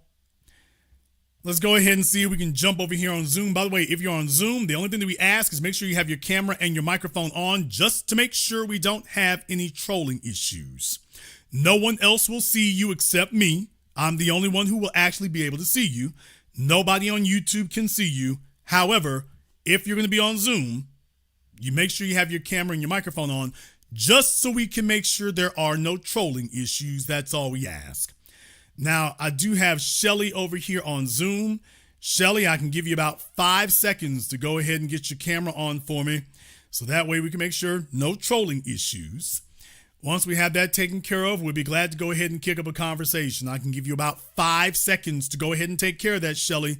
Then after that, we're going to have to go ahead and cut you here. So we can either go ahead and have this conversation, or we can go ahead and let you have the night off. All right, Shelly has decided to go ahead and take the night off here. So permanent vacation for you. Let's go ahead and see if we can get to JP. All right, JP, we got you over here on Zoom. What's on your mind, brother? I like what's happening right now. They're letting him know exactly how they feel about him. The day when he was on that Ann Coulter show. Yep. And the first thing they did was they made some anti-black joke. I forgot exactly what it was. But, you know, he let out a real deep voice. I mean, a real deep laugh from down in his belly. He had the big Kool-Aid smile. And they said something about, oh, yeah, we can't make fun of them. They can't handle it or something like that. And they was just having a good old time. And then she hit him with that double reverse Uno whammy and let him know that she would never vote for his ass because he was an Indian red dot, not feather. And the look in his face, the Kool-Aid smile went away. And he just had that look, he used to have when he was a kid and he was trying so hard to fit in with the whites. But they always let him know that you really ain't one of us. They giving him that moment right now, and I like to see it. Dude, like I say, if I had to go down the whole laundry list of everything that's occurred, we'd be here all night. If I had to go through everything. But yes, that's what I was saying before. The history with Ann Coulter, he already got his pre-notice that his wake-up call was coming. That, by the way, dude, if things go well for Trump, we still ain't fooling with you. They already let him know. He thought it was a joke, brother. He thought it wasn't really that serious. That's what I mean by these other groups, when the dominant society makes these old racist jokes, that's why, we shut that down immediately. You don't get to make any jokes like that around this because we know you're not joking. So when they sit there and start laughing and they're making jokes attacking us over there and he's sitting up there laughing, it's like, by the way, dude, she's about to make a joke, but it ain't funny. And it's going to be at your expense. She's laughing, but she's not kidding. Oh, I would never vote for you. Heh, heh, heh. But she's not joking. Oh, she was dead serious. And like I said, I liked the look that he had in his face. That smile was gone. And he just looked like a little boy, somebody done stoked his bike. That was my highlight of the day. But I'm gonna go ahead and get off here. I appreciate you letting me come up. I just wanted to mention that. Thank you for giving us a call tonight. Yeah, like I say, she had her moment there. Had your moment. Had your opportunity to go ahead and be a decent person. Vivek said, I ain't gonna have none of that. I'm rolling with the white supremacists. I'm doing this. She had already let you know, hey, bro, we don't fool with you like that. He thought it was a joke. He thought, well, I've come over here and been successful. I'm successful, dude. You've been allowed. Exactly what we told you. You've been allowed to do this. Now they're letting you know that we are no longer allowing it. Power is given. They gave it to you, and now they're like, now we're taking it back. And what he's found out this weekend is all the ass kissing, all the white supremacy defending, all the Daniel Penny sucking up for doesn't mean anything. By the way, has Donald Trump come out to defend Vivek and his immigration status yet? Has Trump come out to do that yet? Or is Trump just letting him twist in the wind? Has Trump come out to defend his favorite Indian immigrant, or has he just left him to twist in the wind and let the folks just go at him? By the way, asking for a friend. Asking for a friend. Let's go ahead and see if we can get Christopher Johnson up here on Zoom. Christopher may have stepped away from his computer or something. Not a good look. I can give you about 5 more seconds here, Mr. Johnson, and we're going to have to do something a little bit different here. All right, sir, I need you to go ahead and just make sure you have your camera and your microphone on for me here. Nobody else will see you, just me. But just to make sure we don't have any trolling issues, I just need to make sure you have your camera and your microphone on for you. I'll be the only one who can see you. But just to make sure we don't have any trolling issues, I can give you 3 more seconds here to go ahead and take care of that for me. Otherwise, permanent vacation. So I can give about 3 more seconds, and then we can do that. Otherwise, we're going to have to go ahead and move on. We can't sit around here all night. Okay, Christopher has decided that he will not be joining us. So let me go ahead and see if I can get King Spider up here on Zoom. Let me see if I can get King Spider up here on Zoom. King Spider, can you go ahead and get a light on for me there? It looks like you may have turned the camera on, but you might have a light on. If you're doing your Diddy or an OnlyFans, this is not the night for that. So I don't know what you're selling, but I'll give you a couple of moments here to go ahead and get that taken care of for me here. Otherwise, we're going to have to do something a little bit different. So let me give you about 5 seconds here to go ahead and do that, or we're going to have to move on. Okay, King Spider has gotten himself caught up somewhere. He's been caught in the web. Let's go ahead and see if we can get Reggie up here on Zoom.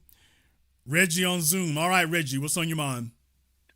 Hey, good evening. How you doing, Mr. Black? All right, brother.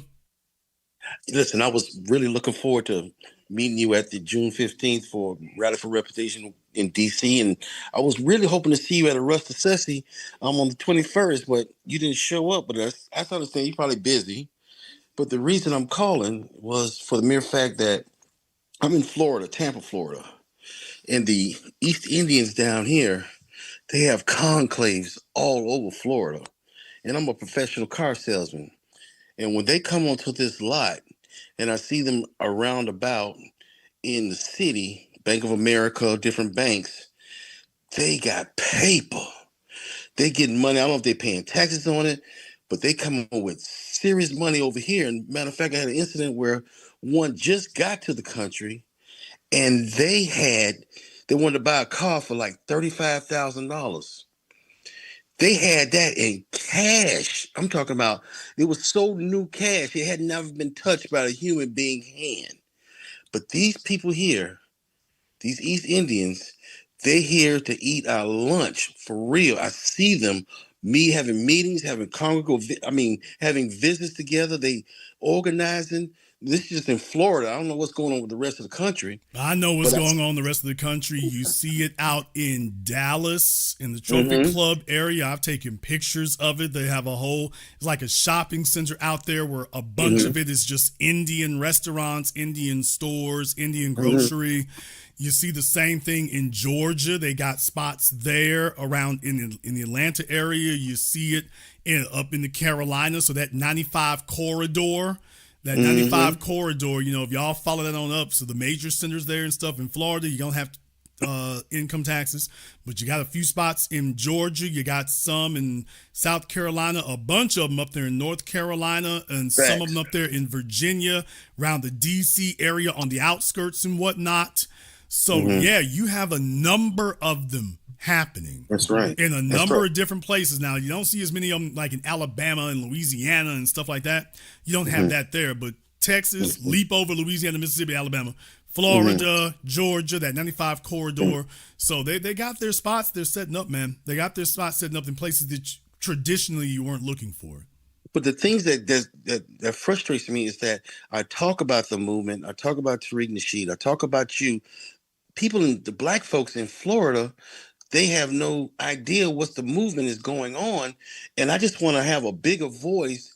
I mean, you're doing an excellent job. Don't get me wrong, but it's just not that it's not hitting home, especially in cities like Tallahassee, Jacksonville, Daytona Beach, just a place where a lot of black people are. Well, I mean, you're saying black people, but in Florida, in a lot of the cases there, these are from the immigrant population, so their perspective on that is different. So when you're talking about Jacksonville, now it's a little different once you get up there in the Panhandle in Tallahassee and whatnot. It's a little bit different up there, but other than that, and I say a little bit advisedly, but I mean a little bit, I mean a little bit.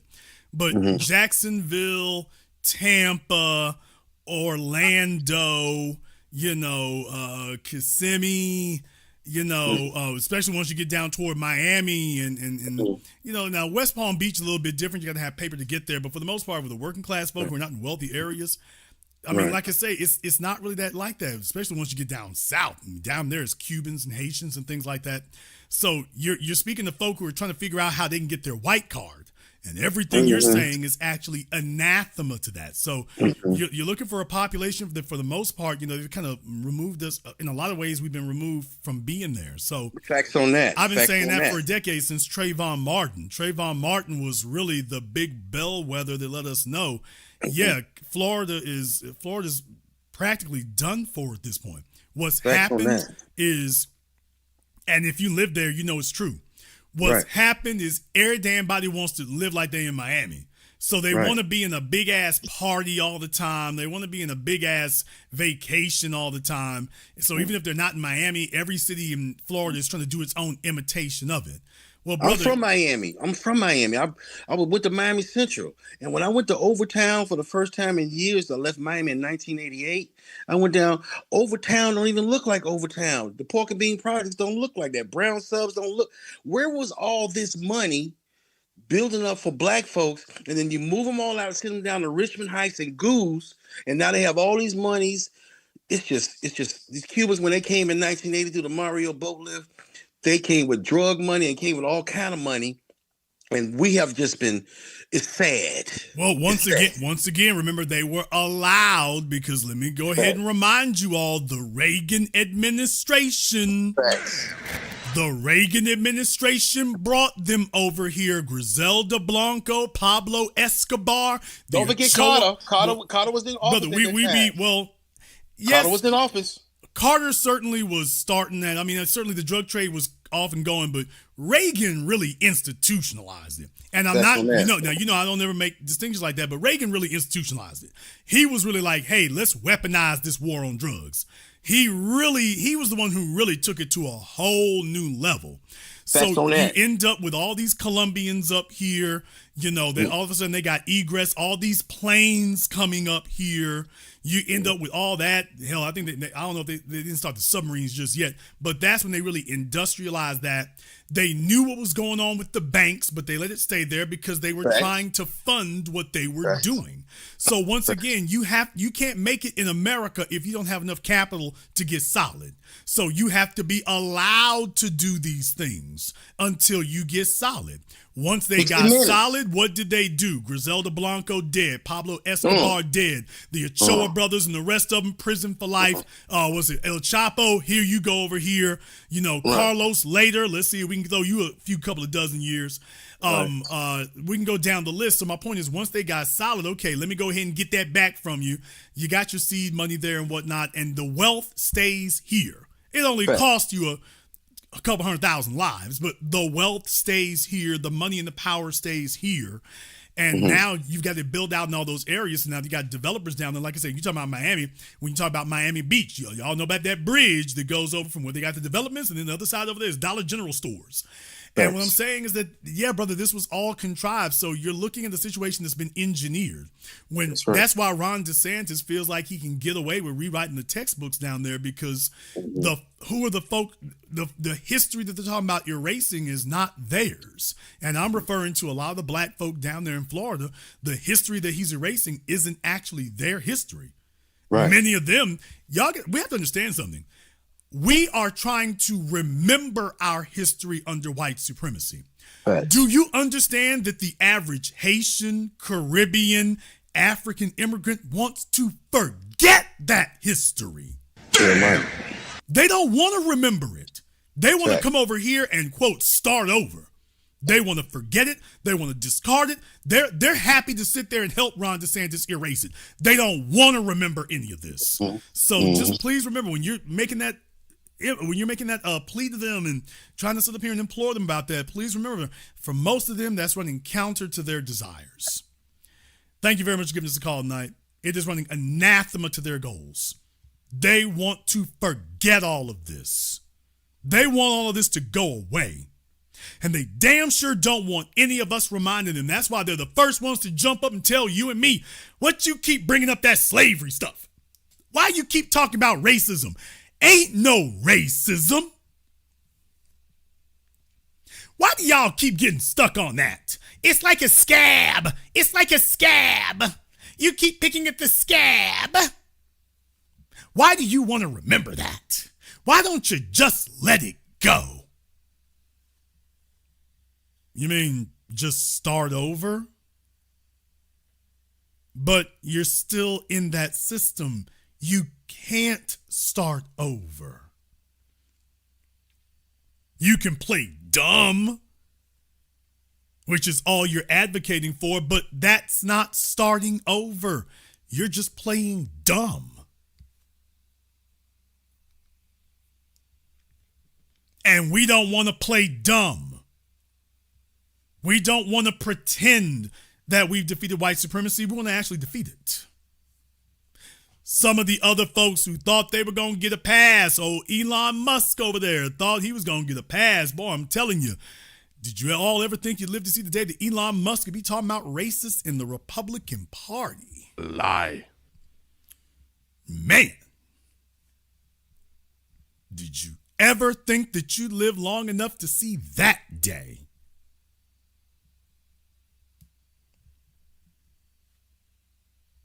Man. Whole bunch of folk getting woken up now.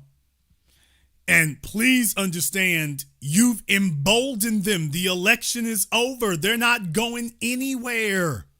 They're already getting together their white supremacist congressmen and senators and letting them know you hold the hard line. And eventually they're going to start going after Trump. What? If Trump does not stand 10 toes down, if he doesn't stand on every facet of it, they gonna start going at him. Please understand that. Please understand, you have emboldened them. In the chat room, Free World needs to give me a call. In the chat room, Free World needs to call up.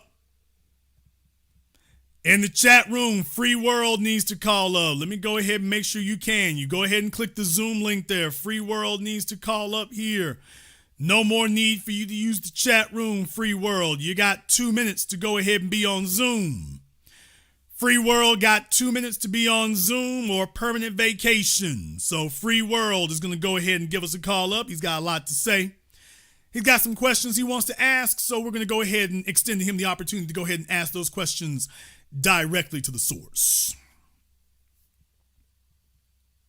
Full-blown civil war over there in MAGA land.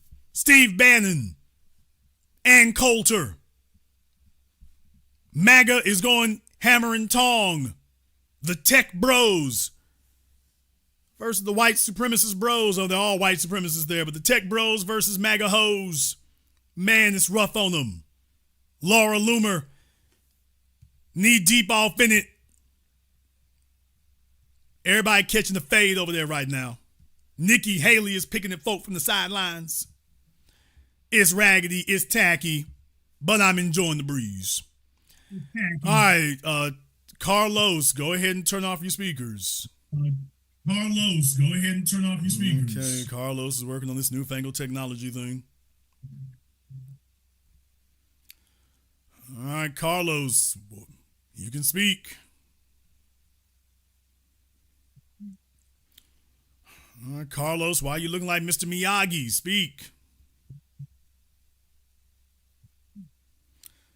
Carlos looks so lost, y'all.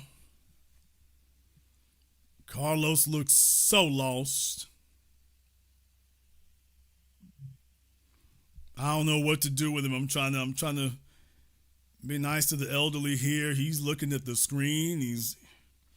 Y'all know the little old folk at the nursing home when they bring them the lunches and stuff, how they look at the cornbread and like the entirety of their being is wrapped up in their ability to chew it. And I don't know what to do. Are you sure you don't want to talk to me, sir, ma'am, whichever? Are you sure you don't want to talk to me? You just want to sit there and look at me? No. Okay, you don't want to say anything? No. Okay, why did you want to get on Zoom then? I don't understand. Can you hear me? Yes, we hear you just fine. Why did you want to get on Zoom? I have a question. Okay, what was your question? What about Vance's wife? She's an Indian. Is he going to take her into the White House? Yes. I mean, he's the vice president, so she's the vice president's wife. So to that extent, she will be in the White House, to that extent. Well, we'll just see. Thank you very much. All right. Goodbye. All righty. This has been today's irrelevant call. All right, let's see. King James. Let me go ahead and get up King James here. King James, I just need you to go ahead and turn the light on for me, King James. Please don't hurt yourself or whatever. If y'all are having a Diddy party over there or whatnot, you might want to call us back at some other time. If we can get a light on or something here, just make sure we don't have any issues. King James, I can give you about 5 seconds, and then we're going to have to go ahead and move on. So I can go ahead and do that then for you. But other than that, yeah, like I say, if y'all are in that place where a bunch of stuff's going on, that's a different matter. All right, King James, I can give you about 5 more seconds here. So just need to go ahead and turn All the right, light King on. James, turn off your speakers, sir. You got a lot going on back there.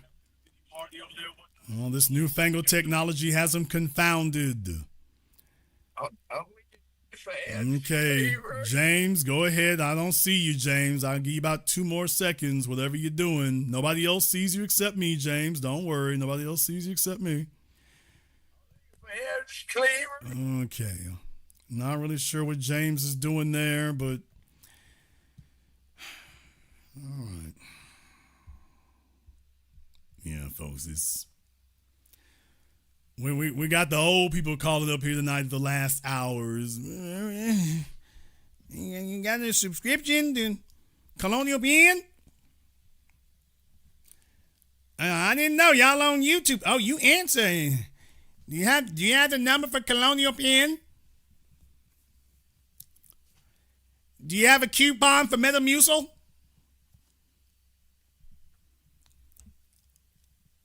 I want they call you the authority. Do you have a coupon for Metamucil? I'm getting ready to go down to Rite Aid. Can I get the discount code? In any case, folks, it's not strange times, it's the same times. Your ability to properly interpret how things are going, your ability to be objective, to not ignore the personalities that you see in front of them, your ability to do that is going to determine your ability to properly strategize, to make the right decisions, to make the right choices, to make the right calls. We know our enemy very well. And as a result of that, we were able to properly and accurately predict what their response would be. And that's exactly the way it's happened, which is exactly how we told you it would be. Look for this to accelerate. Look for this dysfunction to continue. Look for everything that we told you to continue. And look for a few of them to try to slither their way back over here to us. Damn! Vivek Ramaswamy is a man without a country. He doesn't have any support. And when he looks around and realizes that Asian support is not really going to be enough, he's going to start trying to make little comments. They're probably going to try to ease him back over here. We're going to be like, get away, get away. No place for you, Jack. They might try to send some middlemen, so we need to make sure we check paperwork. Anybody who comes over here trying to make nice now, by the way, we checking paperwork. If you wasn't talking against Trump before the election, don't want to hear it. You're not going to suddenly jump up and be like, oh, we're minorities just like you. Do the Kamala Harris. No, paperwork check. Paperwork. Your paperwork come back dirty. You ain't got no paperwork to present. Get your ass on. Get on. There's going to be a whole bunch of folk trying to come over here. Hey, we're minorities just like you. I'm letting y'all know, giving you the heads up. There's going to be some more of that. Now you know exactly what you're looking for. Man, remember before the election, there were a whole bunch of folk talking trash to us, telling us what they weren't going to do, telling us how sweet things were going to be for them, telling us how nice things were going to be for them, how they wasn't going to do this and wasn't going to do that, didn't need us for this and didn't need us for that. You just need to work harder. You just need to do more. Ain't no racism, ain't no white supremacy. They all done got hella quiet, haven't they? Man, what a difference a few weeks makes. They've all done got hella quiet. Because they're now wondering what the hell the next 4 years gonna be like. What are the next 4 years gonna be like? Because a whole lot can change in 4 years. You can find all kinds of doors closed after 4 years, all kinds of progress you told yourself you made gone after 4 years, all kinds of obstacles erected in front of you after 4 years. There's all kinds of things that can happen. All kinds of privileges that you told yourself that you were guaranteed that can be gone after 4 years. All kinds. Why, you could even see your whole company gone in 4 years. You know what the problem is with individuals like Elon Musk and Vivek Ramaswamy? The problem with their kind is that they tell themselves that they are the most cunning, sly, skullduggerous, calculating, ruthlessly dishonest people in the room. That's the problem. They tell themselves that they're the only ones willing to backstab anybody in the room. That's the issue. That they tell themselves they're the ones most willing to do it. And they're surrounded by a bunch of backstabbers. They're surrounded by a bunch of people who had it in for you before you even walked in. That's where they are today. You know what the great sin is for all these folks here who thought they were members of the buffer class and were speaking against us, cheering for George Zimmerman, cheering on Fox News, cheering on Daniel Penny, cheering on anything that Trump did against us. You know, all those folk There's a reason now you get to this stage in time and all of a sudden folks have gotten real quiet in America. They've gotten real quiet because they realize there's nowhere for them to go. They didn't think it was possible that they could wake up one morning and they're pariahs and nobodies on their own soil. They thought you had to be they thought you had to be in prison for something. No, you can be walking around right out here. You can be excommunicated and walking around right out here among everybody else. It can be that. Let me go ahead and see if I can get Nigel up here on Zoom. Nigel, what's on your mind? What's happening, big bro? Let me spray from the Elijah. But as you can see in the background picture, I know they can't see it, but those are my parents right there. On the left, that is my mother, and on the right is my father.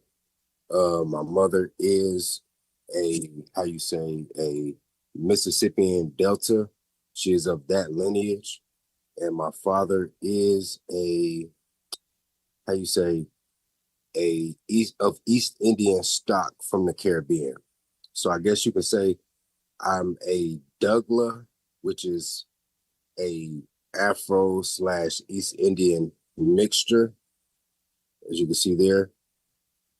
But let me just say this from the outset. I'm not making no excuses. I'm not giving no cover fire for any East Indian.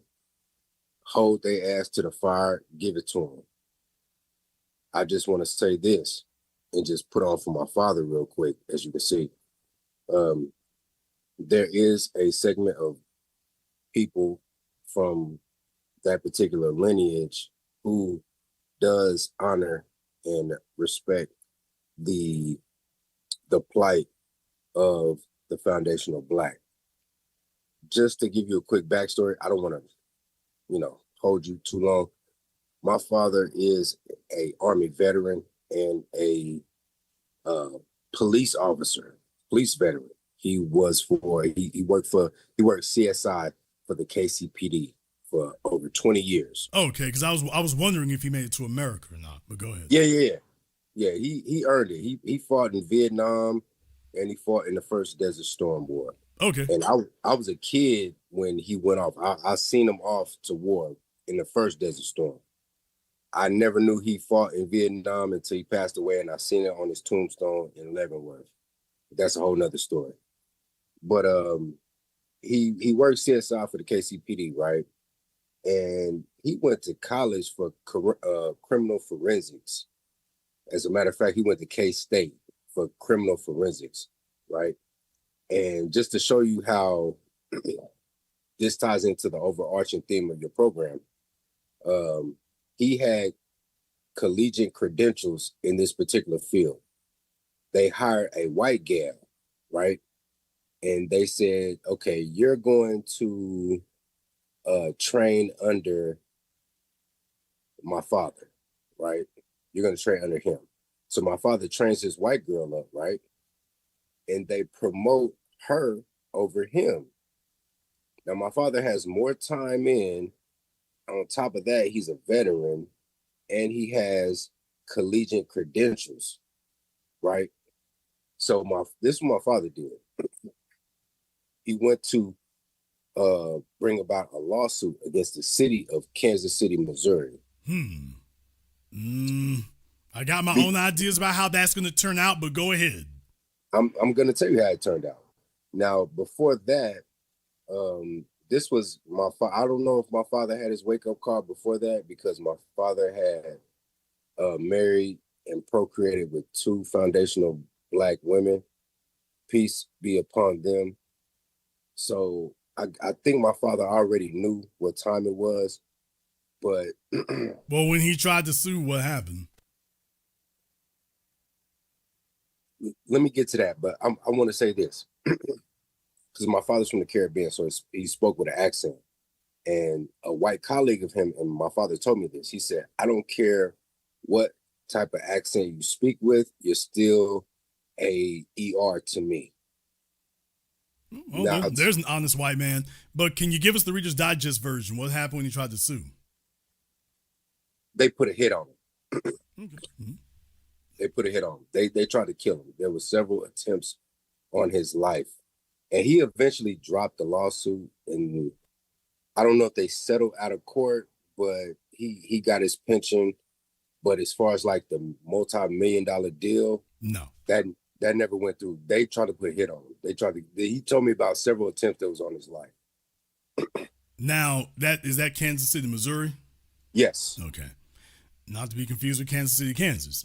So definitely, like I say, a lot of folk don't think about Missouri as a Confederate state.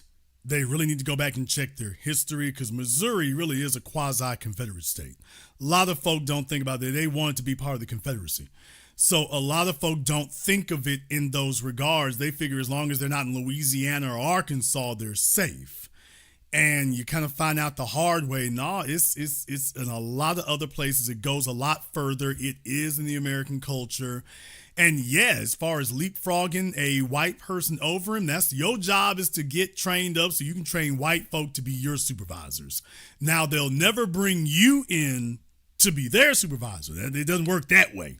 But you'll be there for 20 years. They want to make sure you know your job. Everything is straight. Everything's good. You've mastered it. You've done all that stuff there. And that'll be about as high as you're going to go. From here on in, you're the reliable Negro who trains everybody who goes over you. And if you don't keep that position, there's not a position for you. Thank you very much for giving us a call tonight. Yeah, like I say, I mean, they have a place for you. You're supposed to get plugged into that, and that's it. That's it. You get plugged in or you're done. And yes, they will murk you.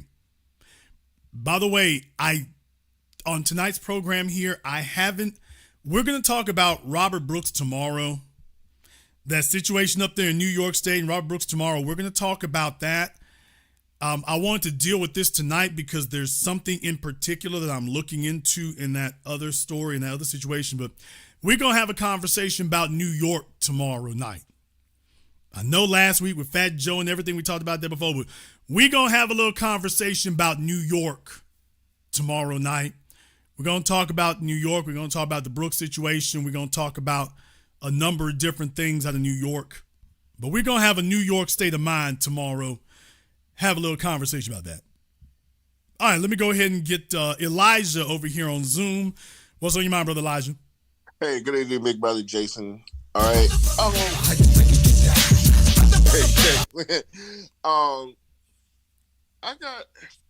I got this question because I've been thinking about this for a while, especially when it comes to the East Indian people.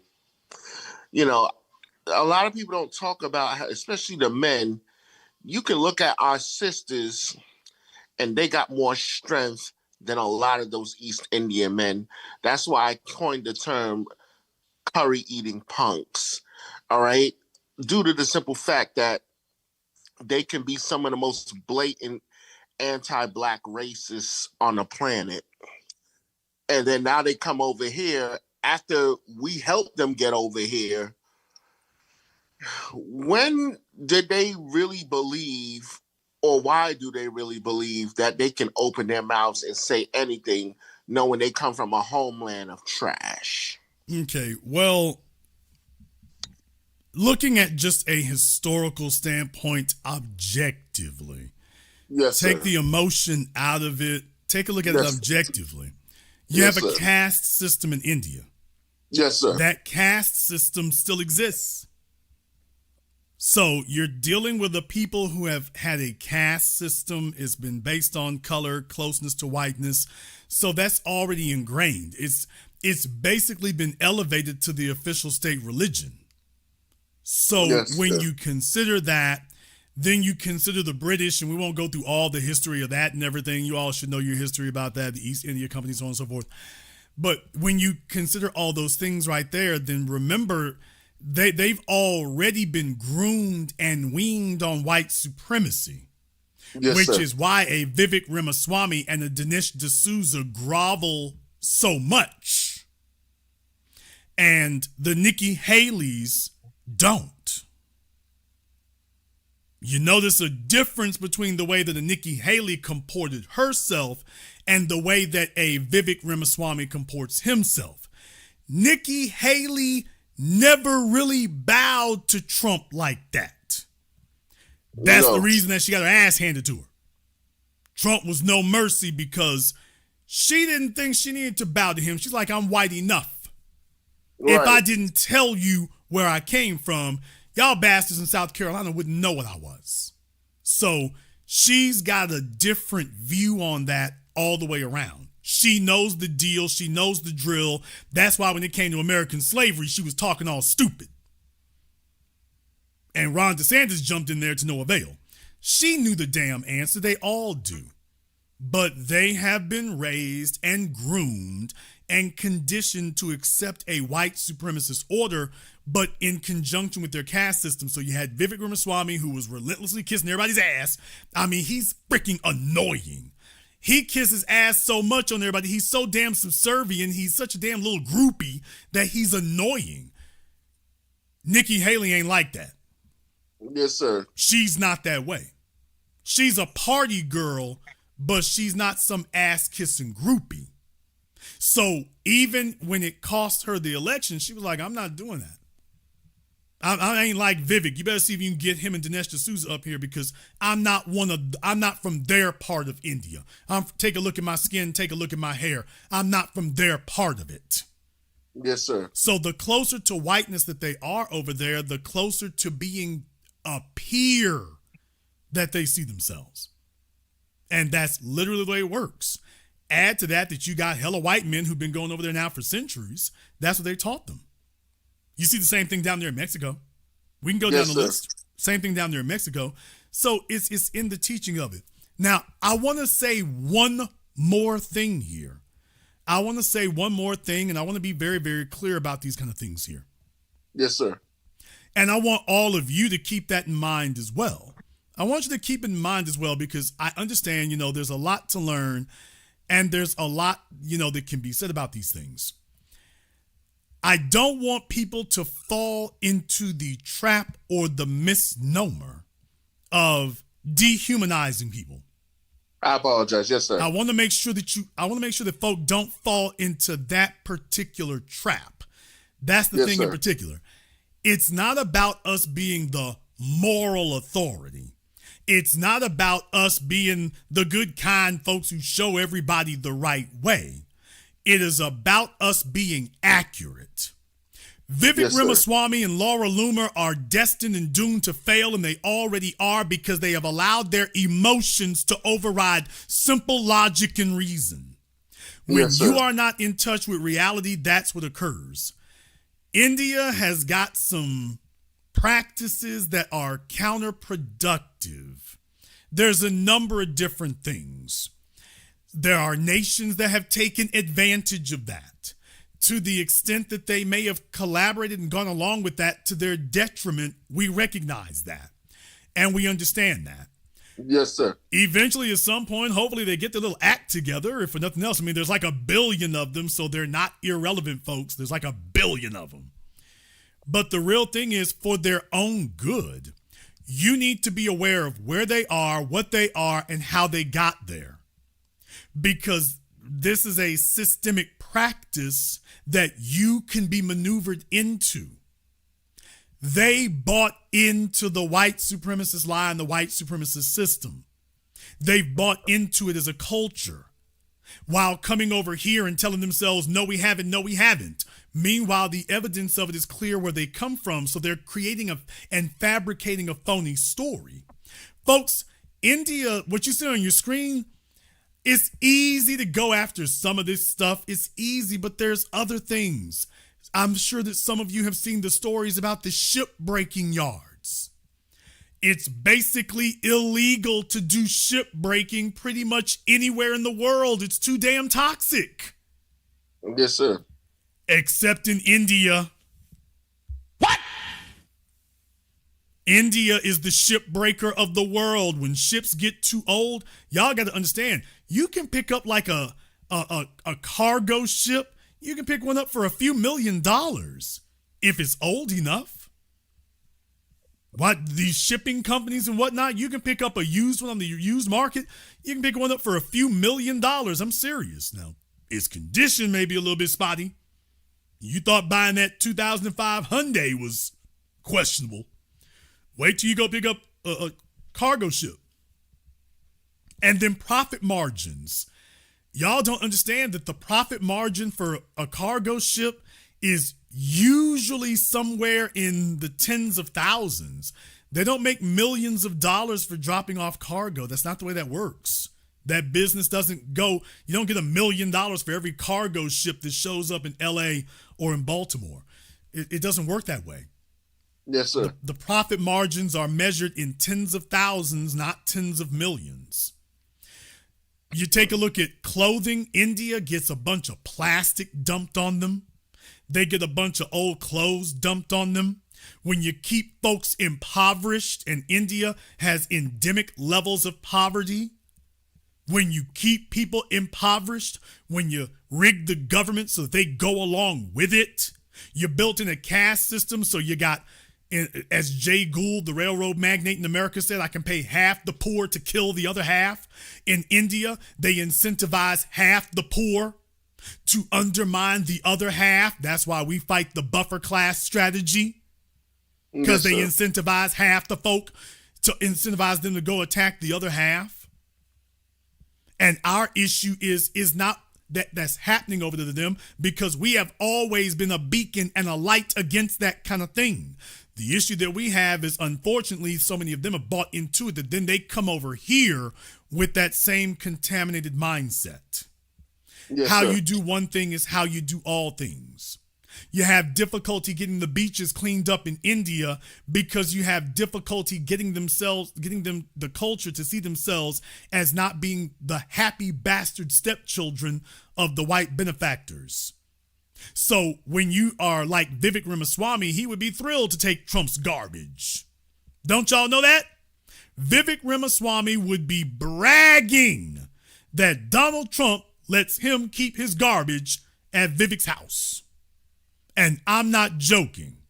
Vivek Ramaswamy would be bragging that Donald Trump no longer sends his garbage to the landfill. He drops it off at Vivek's house. He would consider that to be a badge of honor. And that's the mindset that you're really dealing with. We do not excuse white supremacy. We have not done so. We will not do so. We never will do so. But I want you to understand, in the words of Dr. John Henry Clark, that you are looking at a people formed by a condition of history. Yes, sir. That does not excuse any behavior, and it damn sure will never excuse any sort of attack on us, and it never will. But I want you to understand how they got there. I want you to understand why they are there, because it gives you an accurate gauge of what they will do next. Yes, so sir. that's a very important thing I want you all to understand. When you see pictures like this, Laura Loomer will take a look at a picture like this and use it to demonize people. Now, you don't have a context. You don't know what the context of what you're seeing is, really. You don't know what you're looking at. It certainly looks rather tacky. You don't have context of it, so I advise people, when you see things like that, make sure that you don't mimic some of these other things in that regard. If you do say something, make sure you have a firm foundation for it. And we don't have to demonize people either. That's the great thing about us. We have the only legitimate claim, and we are on the only legitimate righteous claim because we're the only people who have never attempted to demonize or dehumanize anyone else. Yes, sir. We've never tried to dehumanize people for being white. There's nothing wrong with being white. That's an incidental characteristic of evolution and history. There's nothing wrong with being white. There's everything wrong with being a white supremacist. Yes, sir. There is nothing wrong with being Irish. Nothing wrong with being Italian. Nothing wrong with being German. Nothing wrong with being British. There's everything wrong with being a British white supremacist. There's everything wrong with being a German colonialist. There's everything wrong with being a genocidal maniac. There's everything wrong with that. There's everything wrong with having a religion that demonizes and oppresses and inflicts injustice on other people. There's everything wrong with that. And when we purge the world of white supremacy, it will make things better for everyone. You'll Yes, have sir. these beaches cleaned up. You won't be sitting up here with all these crazy ass toxic chemicals from all that shipbreaking you're doing. You won't be sitting up here bragging that you're the place that they dump all their trash and their plastic. That you're bragging about that. You go over there on the African continent. Damn, Jason, they catching strays. They ain't strays, right? I'm shooting straight. You go over there in the African continent. You got white men over there bragging about how many of the African chicks they can knock up. What kind of mindset are you dealing with there? Yes, sir. What kind of mindset are you dealing with when you're bragging that this white man is able to get 10, 20, 30 y'all pregnant? Now the Asian males over there, what kind of society are we dealing with here? Then you're going to come over here and act like we on the ball. I'm like, dude, are you serious? I saw what that Yes, white sir. man who's sitting over there in your village just did. So they have an incorrect worldview. They have a completely incorrect one. To the extent that it may be willful, we understand that. To the extent they may be willfully ignorant or willfully deceitful, absolutely. We need to be cognizant and aware of that. But also understand that that's how they got where they are, is being emotional. Yes, sir. Laura Loomer can talk all she wants to. The fact of the matter is, she's on the outside looking in. She's on the outside looking in. She can do what she's doing right now, but that's going to be about as far as it ever goes. All of us want to make sure that we don't end up with them. Very, Yes, sir. very important that we don't end up with them. So East Indian people, West Indian people, they are people also, but they have allowed themselves to be misled, in the words of Malcolm X, deceived, bamboozled. They have bought into endemic historic lies. They've weaved it into the fabric of their society and the fabric of their culture. And India should be the world's tech hub, the world's building hub, the world's engineering hub. India should look like the damn me Jetsons. And yet it doesn't. Yes, sir. We're the world's number one place for engineers. Yeah, would you like to hear a bunch of other things you're number one for? So all that engineering education hasn't translated into an entire society of change. Why is that? Yes, sir. What is it about your society that is so ultra progressive for electronics and technology, but then rejects it for everything else? And can you remain viable when that's the society you set up? Because all you're really doing is training your children to go work for white folk in another country. That's all you're doing.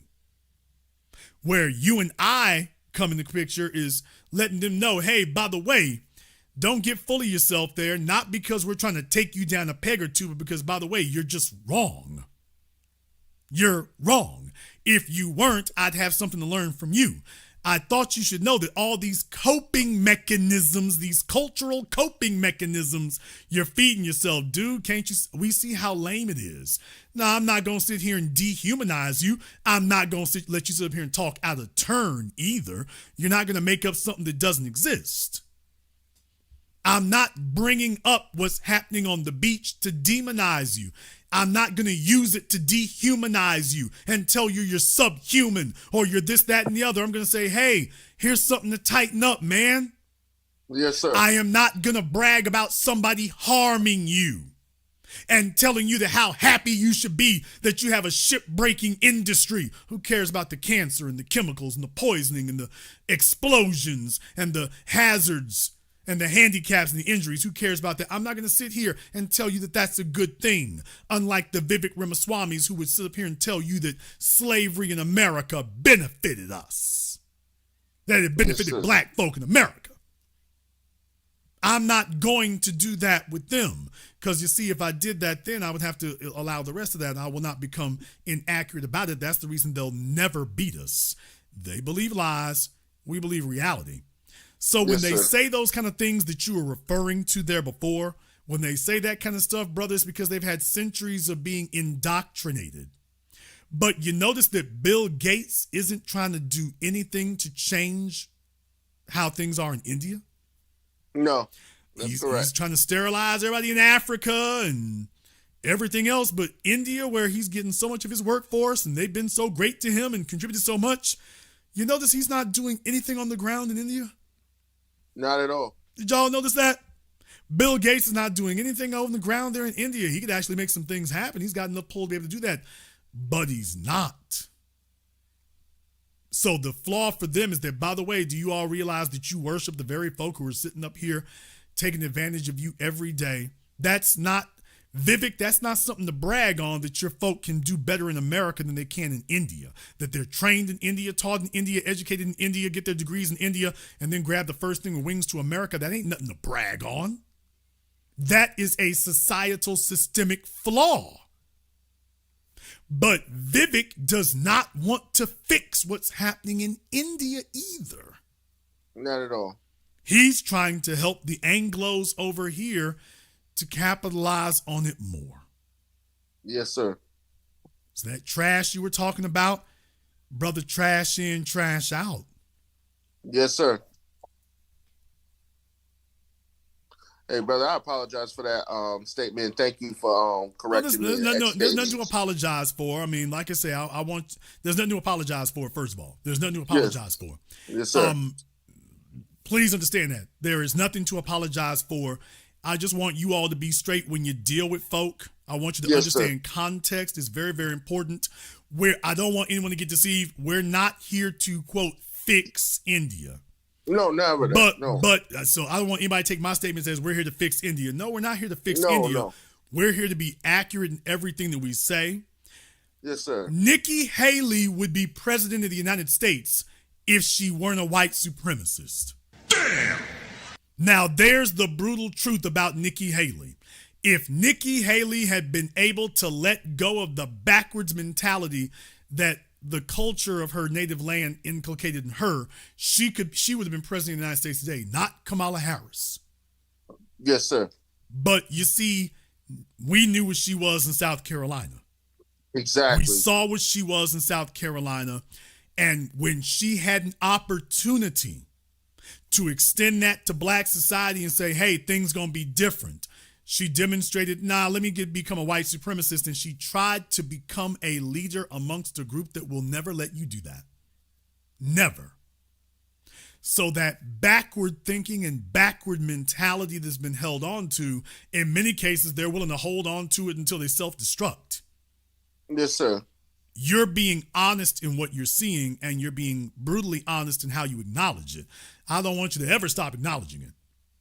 I don't want you to ever stop seeing it. I don't ever want you to start being willfully blind. Because if you do, you end up like her. How'd that work out for Nikki? Exactly. What was your next question? My next and last question, and I promise I'm going to land my plane. This is just the last question for you, big brother. Hey, what is the issue? Why are they importing so many of them? And you got plenty of smart FBAs right here on this soil that could do these same jobs. What is the problem with that, big brother? Same thing it's always been. Yes, you sir. have three things that are running at the same time. Number one, it is in the United States' global strategic interest to execute a brain drain on countries around the world. Yes, sir. Please understand that.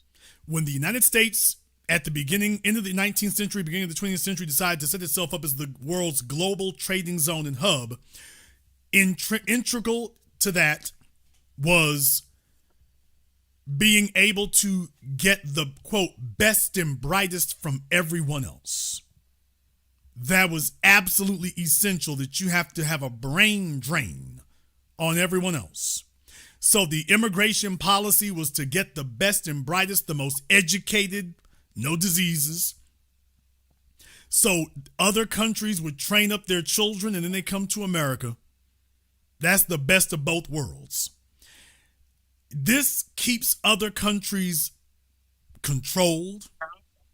It keeps them more impoverished than they otherwise would be. Yes, because sir. your actual best and brightest and skilled workers are on the first thing leaving.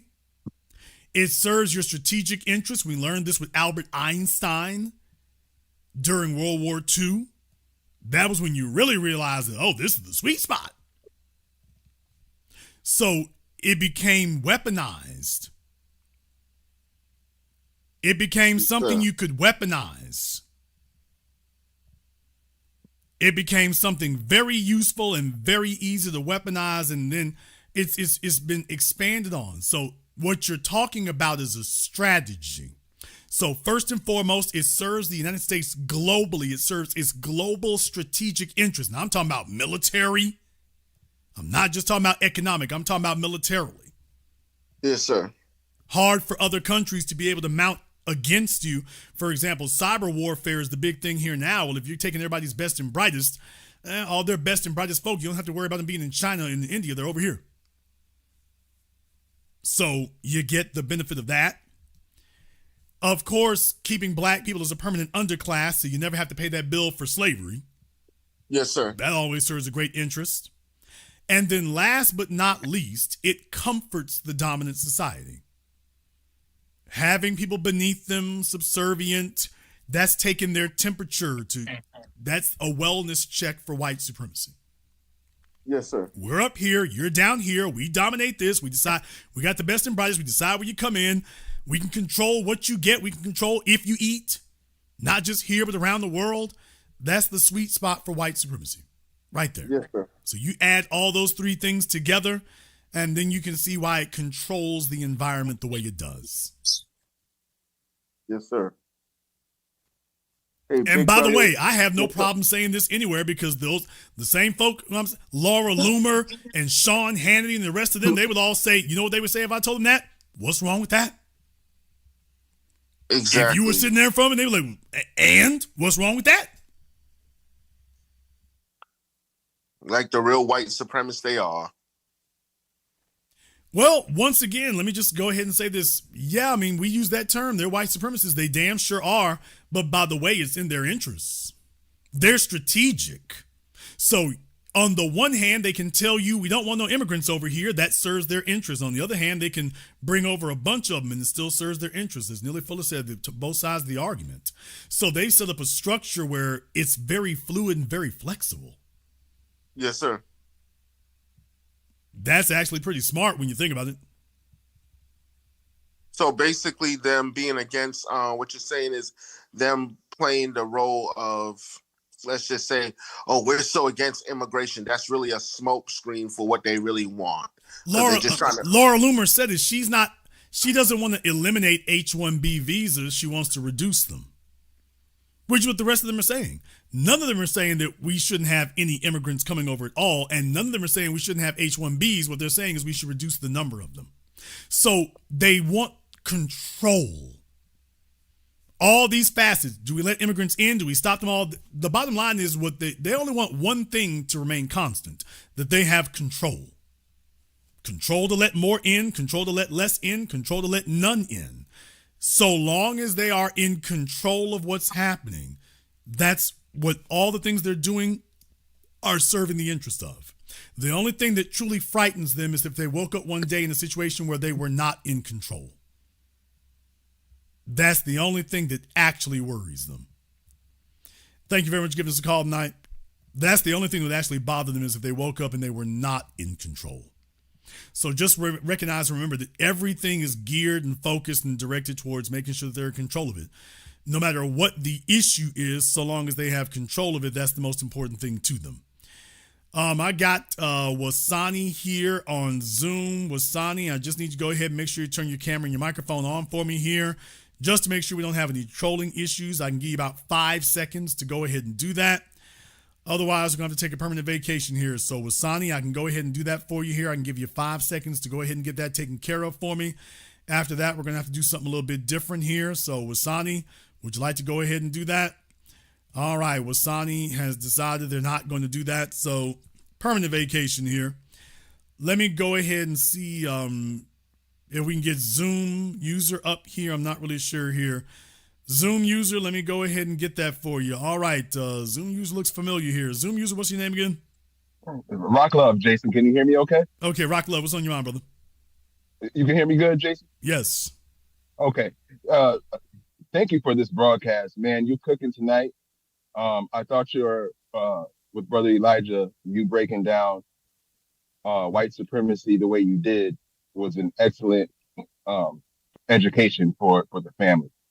I wanted to say this about I didn't get the woman's name that you were reading her. I think it was an X post where she was going in on Vivek and talking that she sounded very familiar. And what I wanted to ask you is, I know you're not that much of a fan of the term "the enemy of my enemy is my friend," but with everything that's going on, and when you were reading that post about how she said, "Oh, I I didn't flee my homeland and your homeland. You should have stayed there because you're bathing." Doesn't that sound very familiar? Like she's sort of talking like the foundational blacks talk amongst ourselves in our circles. Am I the only one that caught that? Did you catch that? Did that sound real familiar? Well, like I say, those are things that have been said for a while here. So the real thing is, you used to hear this back in the 90s and whatnot, when folks sit up here and start talking crazy or whatever, and they remind them that, by the way, you've been allowed. The only when you hear that kind of thing, that kind of conversation occurring on our side of the fence, it's only in response to somebody who's sitting up here trying to rewrite history. They're trying to tell you about what we haven't done and what they've done, and this, that, and the other. It's like, that's not reality. That's actually not realistic. That's not true. Especially if you start trying to play the civilized game or whatever like that. It's like, you don't really want to get into that discussion. You really don't want to. So this is something that everybody is aware of and everybody knows about. So it's not a novel thing. Well, it just sounded very familiar. I don't know if you listen to Brother Tariq's, he does an X Spaces, and again, yeah, the non-Black Americans, non-foundational blacks, they come in talking greasy, and then Tariq has to remind them, hey, you fled your homeland, which is in shambles. And it just sounded like what was the woman's name, Jason? That posted that post? You're talking about Laura Loomer, and up until this point here, like I say, they've had a bunch of reliable people: the Bobby Jindals, the Dinesh D'Souza's, the Nikki Haley's, the Vivek Ramaswamy. So up until this point, by and large, in recent history, it hasn't been necessary for them to have that conversation because East Indians didn't try to elevate themselves the way that Vivek Ramaswamy just did. So it's like everybody knows that. It's not like it's anything novel. There's a reason why these other folk there can't really say anything if you bring that kind of thing up. They can't make any sort of negative derogatory comments at you about that because they know it's the truth about it. If somebody tries to say those things in that context, it's like, by the way, you do know that we see this, right? It's like, you shouldn't really try to play that game right there. We do see that. So they've really been going at us as the buffer class, but it's not the dominant society knows the exact same thing. It's not, hell, they're the ones who helped put them in that position. So it's not novel at all. Right. Well, it just stood out to me because it makes me think that the woman that made that post, she's low-key listening to the Black Channel, Tariq and Professor Black Truth and others, because it's just sounded too familiar. And I noticed another correlation is that when Vivek and Elon, they were attacking the culture of America, and that sounded very familiar. Yeah, that's where they stepped wrong. That's the part that sounds familiar to you. When they address us, they go, remember, it's black culture is the problem. Your culture is messed up. So then they have to be reminded, well, let's have a cultural conversation. Let's have a discussion about the culture, some of the culture we see over there in India. So that's the reason why it seems like it's a disconnect. It's really not in that regard. It's very consistent. And when you go white supremacists and Fox News and stuff like that, when they're unhappy with these folks, if somebody did sit up and try to jump up and say something, the Bill O'Reillys and whatnot would have no problem reminding them. That's what I'm saying. In recent history, that's not something you heard over there because it wasn't necessary in recent history. They had them on code. They had them under control. They were all trying to get their slot up in there. So that's why you didn't hear them say that. Then they came at us and it's like, okay, well, we're going to have this cultural conversation. You get over there and the next thing you know, the white folks show them, yeah, we can have that culture. We can remind you real quick what it is. So it just wasn't necessary in recent history to do it before now. Because you used to see this a lot more back in the late 90s and early 2000s. So this kind of thing always comes up. If white folk look like they're losing jobs, then they start saying something. When you start making that cultural argument, and it's not just Indians, by the way, Indians, Mexicans, Chinese, we can go. They'll go down the list on you quick. They'll go down the list on you quick to remind you about what's happening in your homeland. If you try to buck up on them and try to play that, well, I'm going to educate you about the problems with your culture, they'll give you a litmus test real fast. Right. I want to make one last quick statement, if you allow me, and then I'll park the caddy. Is that okay? Yes, sir. Go ahead. Okay. So right as you were breaking down, for us not to be emotional when dealing with white supremacy, right as you were doing that, I was having a thought in my mind and wanted to share it with the family about white supremacy and any of the white people that are in the room listening. The thought was this: is when we talk about systemic, and you can build off this, and I'll listen offline or off the Zoom. But when we talk about systemic white supremacy, I'm going to give a metaphor. It's just like this: the seeds have been planted for so many centuries, and the trees from those seeds have gotten deep roots, and they now bear fruit. And white supremacy is like, okay, you're a white person and you say, I'm not a white supremacist. Well, the thing is, you may not have planted the seeds, but you get the first dibs in the lion's share of the fruit, and you happily indulge. Is that a correct assessment? Yeah, I want to deal with that. Let me redress something here because somebody left a comment in the chat room there. The issue is that when we have these conversations with folk, they don't expect us to be as knowledgeable as we are. So in the internet era, when they show up on Twitter, Facebook, YouTube, or whatever, they're not used to we as black folk being able to tell you what's happening on the ground in India. They come over here, and that's just something that they're not ready for. They didn't think we knew that. So now with white folk, they don't do that because they know white folk know. Right. They know that white folk know this. The surprise for them comes when they talk to us and find out that we know it. So there's where the real shock to the culture is coming from them, is talking to us. And we're like, by the way, let me tell you what's going on in India. Oh, who didn't think you knew that? So it puts folk in their places there where they're supposed to be.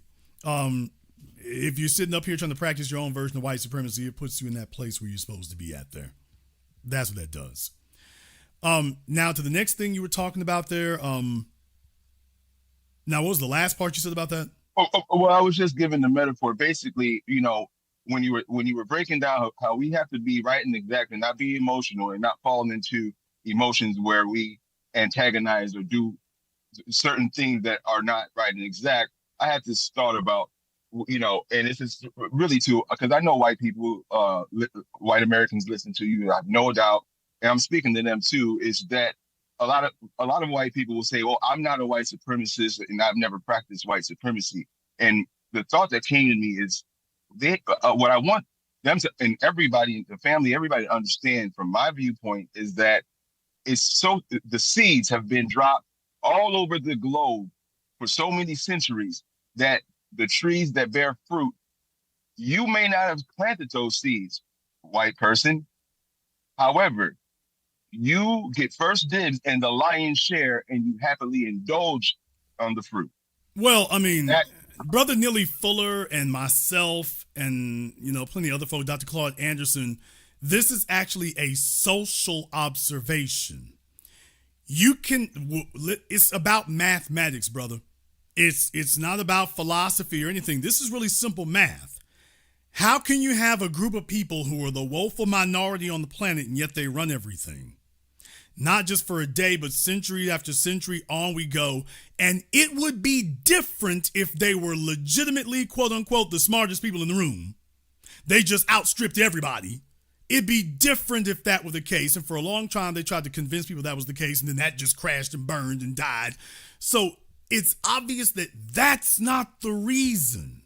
So if you're in your position that you're in there, what's the rational, logical explanation for how the minority, one of the smallest minorities on the planet, has control over everything. That's not natural selection. That's not natural. That has to be engineered.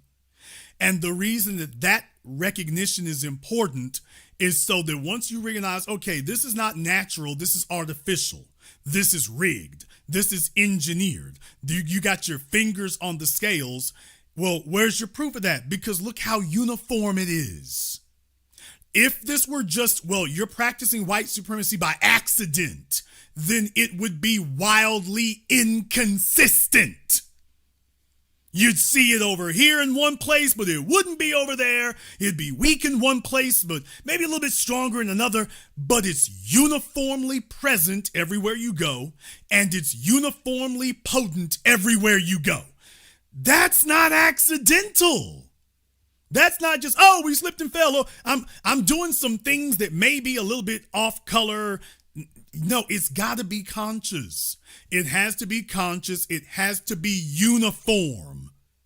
Otherwise, you wouldn't see it like this everywhere you go. And it's got the same potency and consistency everywhere you go. No, that ain't no accident. To be this potent and this consistent everywhere? Nah, you can't do that. That's not something you just slipped and fell and everybody around the damn world is slipping and falling? And you're doing it every day? Y'all are just slipping and falling every damn day. Over and over and over and over again. It's like, yeah, man, can't keep my feet under me. It's okay. No. This is a practice, and when we talk to you, it's, oh, I can't slip and damn fell again. Every day we come see you, it slipped and fell. Now, you and me try to slip and fall. Oh, it's DEI, and you practice church discrimination. I'll be damned. All of a sudden, they got eyes and ears. So, no, brother, my response to that would be, no. That explanation is not going to work right there, because you can't have something like this that works with this consistency for so long and it's uniform across the world like that. No, that ain't an accident. That's not I don't know what I'm doing. Well, Jason, I didn't mean. I love what you said. No, I'm responding to what you're saying there. When if folks try to say something like that, the reason, the logic behind this, like, no, this is mathematical. It's not, well, I'm just accidentally benefiting from it, or I didn't have nothing to do with it. The response to that is, no. No, you couldn't be in. It would be one thing if it was just one white man, just Elon Musk, but it's like across the society that's uniform. So, nah, that's not unconscious. So you're saying that if I understand you correctly, that no, it's not that that basically you don't. To go back to my analogy, you know that you're eating the fruit, and you got the lion's share, and you want to keep it that way. Is what you're saying. Brother, you don't have an apple grove that lasts forever. Somebody got to come back and replant the seeds. Okay. Somebody got to pick the apples off of it, otherwise they rot. So to use your analogy, it's like, well, I'm not practicing it, and I'm not doing this and that. Yes, you are. Yes, no. I'm here standing here in front of you, which is why I ain't got nothing to do with it. Every time we turn around, so nobody's practicing white supremacy. Ain't nobody practicing it. Nobody's upholding it. No, none of these judges, none of these police, none of these corporations. Ain't nobody practicing white supremacy. But everywhere we see white supremacy everywhere we go, but ain't nobody practicing it. Nobody's conducting it, practicing it, cultivating it, renewing it. Ain't nobody doing that. But it's there every day. No. Thank you very much for giving us a call. No. Impossible. No, that's mathematically impossible. Don't work that way.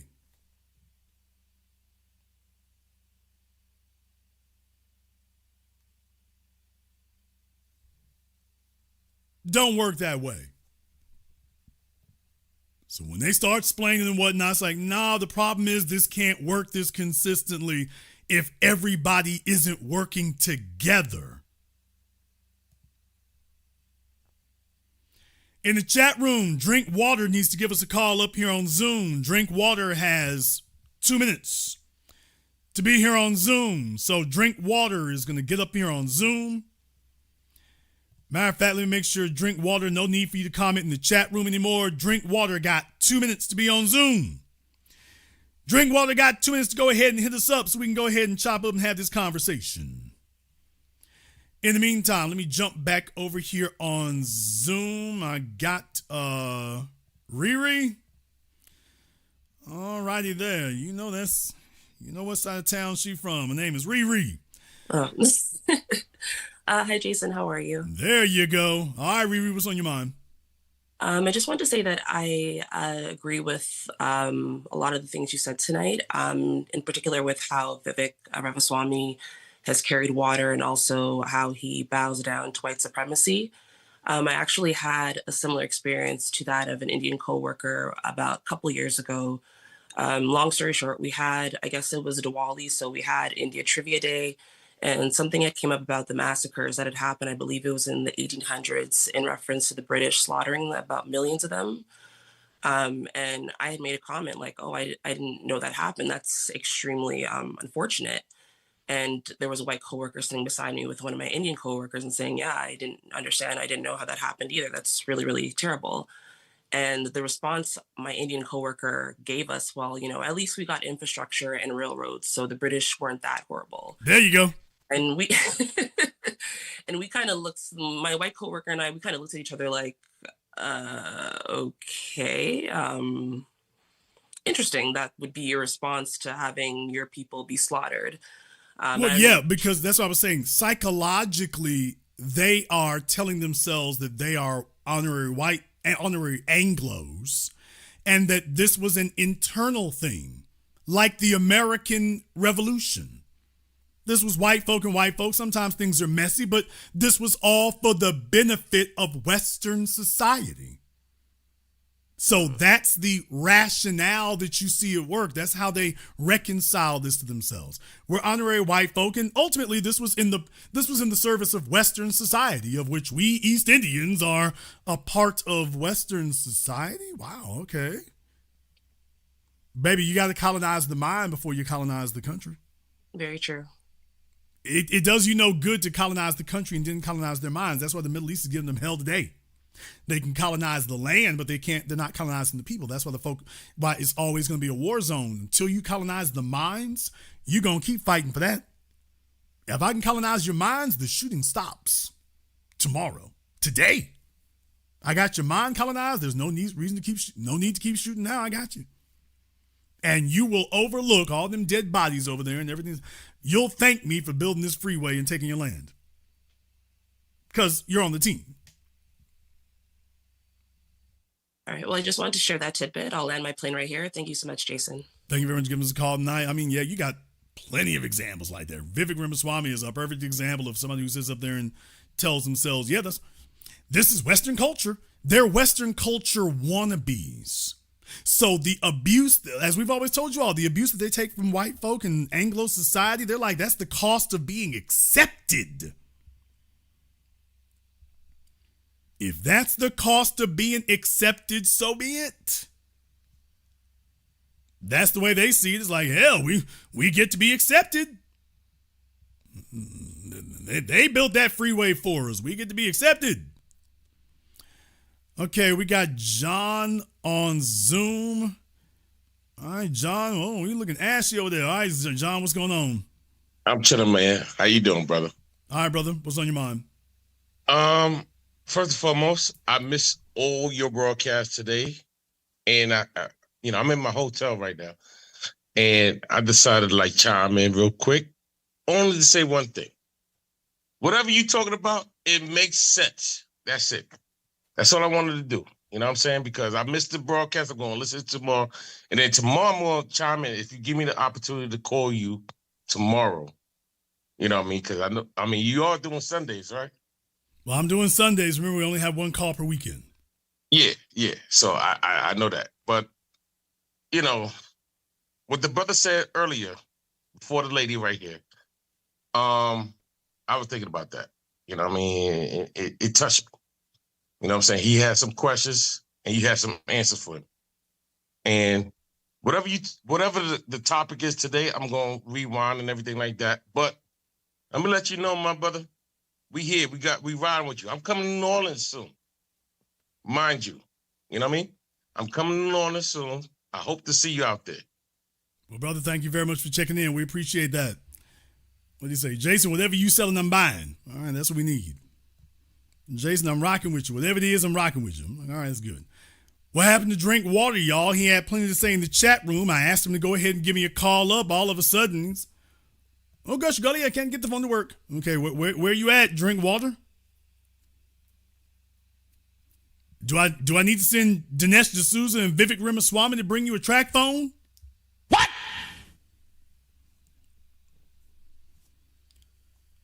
What happened to Drink Water, y'all?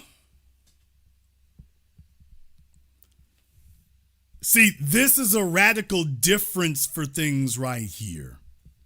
This doesn't happen in the old black media. This doesn't happen on CNN. Somebody got something to say. We can sit up here and say, hey, you don't have to talk about black society. You can talk directly to us. And then we tell them, come on out here, so that people can hear us respond to them, and then they can tell us whether or not what we said really resonates. And folk are like, okay, yeah, you got that. That must be true.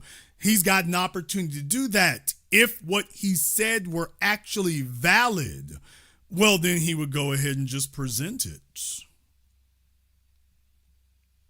You see, when you're scared and running from being able to present it, please understand, we automatically win.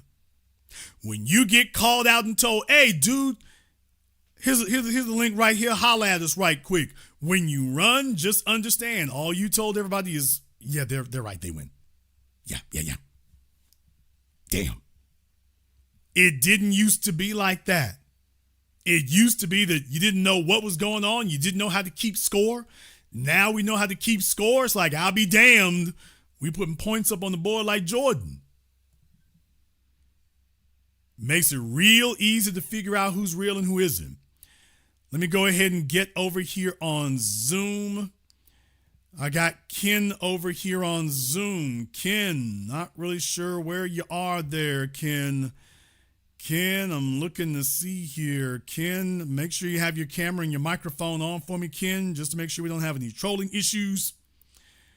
I'm going to give Ken about a couple of seconds here to go ahead and get that resolved. Ken, I just need you to go ahead and do that just so we can make sure we don't have any trolling issues. Nobody will see you except me. I'm the only person who'll see you, but just to make sure we don't have any trolling issues, we want to make sure we have that taken care of. So, Ken, I can give you about 2 seconds here to go ahead and take care of that camera situation. After that, we're going to have to go ahead and have permanent vacation.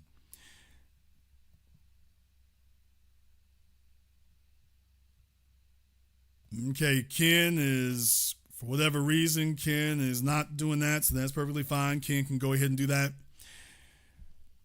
Like I say, it's the 21st century, folks. Let's not have that. If you have a cell phone today, you got a camera and a microphone. So I don't know what folks think sometimes. It's 2024 about to be 2025. If you're calling me from a cell phone, you have a camera and a microphone. Jason, I got one of the ones that don't have a camera on it. Seriously? Where the hell did you steal that Moto Razor from? Damn! Where'd you steal that Moto Razor from?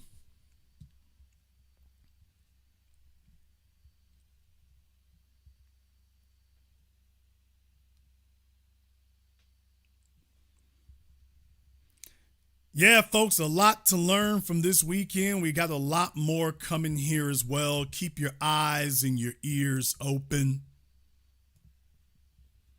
You thought we were done? We're just getting started. This is going to be the talk of the town.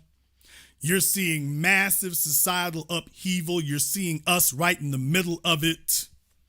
We're not the ones saying racism this week. Elon Musk is the one talking about racism. And here's the issue, y'all. Who do we root for? Oh man, this is an all villains program. Vivek Ramaswamy, Elon Musk, Steve Bannon, Laura Loomer. This is an all villains program. In professional wrestling, they call it an all heels program. This is an all villains program. Who do we root for? Oh man, who do we root for to win? Or to lose? It's just, wow. Oh man, we don't know who to put the money on. It's just, ain't nothing you can do. What do you do? What do you do? Yes, sir. It's an all villains program going down. And all we got to do is just sit back, smile and dial, feel the breeze. Some folks gonna come up to us. It's like, oh, no, no, no. Now, there's one more thing that Elon needs to remember.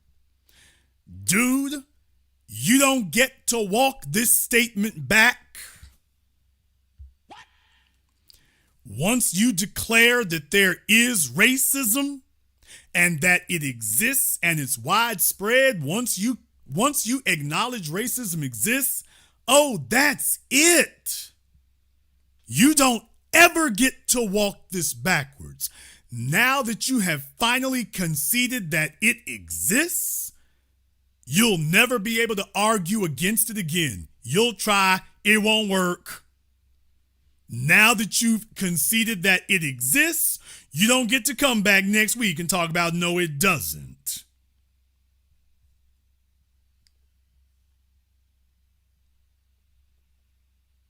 You don't get to come back next week and then when black folks show up, ain't no racism. Nah, dude, nah, you married to the game. You're married to the game. Now, if you're going to make that claim work, Elon, the other thing is you got to have us to back it. You see, if we don't back it, if we don't sign off that it's racism, it ain't. So if you don't get to bark back at the white members of your group, and then you don't have us co-signing what you're saying, we ain't co-signing it. Therefore, it's not real. See, that's why Laura Loomer is talking that garbage to you, because Laura Loomer and Ann Coulter know black folk are not gonna sign off on what Elon Musk is saying. And deal with it, nigga. There's the problem for you, Elon.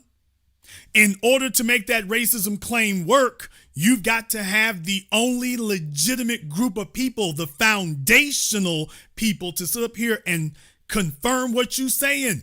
And Ann Coulter and Laura Loomer and Steve Bannon know that we're not going to sign off on you. We are not going to co-sign what you're saying. We're not going to confirm it. We're not going to validate it. And without that, you're dead in the water. You need us to come back you up if racism is going on. When they come to us and they ask us, by the way, is this racist? And we tell them, nope, we don't know nothing about that. We don't see anything racist going on. That's it. You're done. You're done. You gonna try to claim racism and they're gonna shove a microphone in black folks' faces and we gonna say we don't know what the hell he talking about. What racism? Then you're gonna find out how little your money actually matters.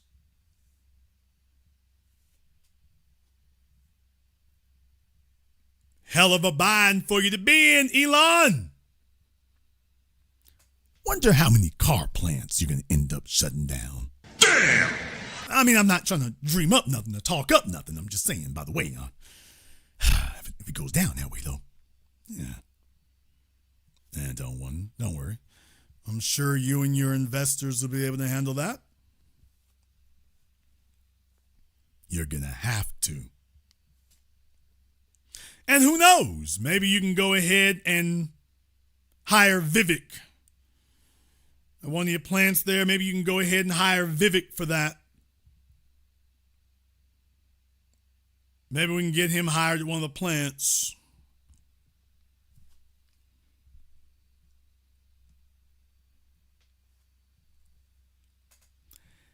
We're going to go ahead and wrap things up here tonight.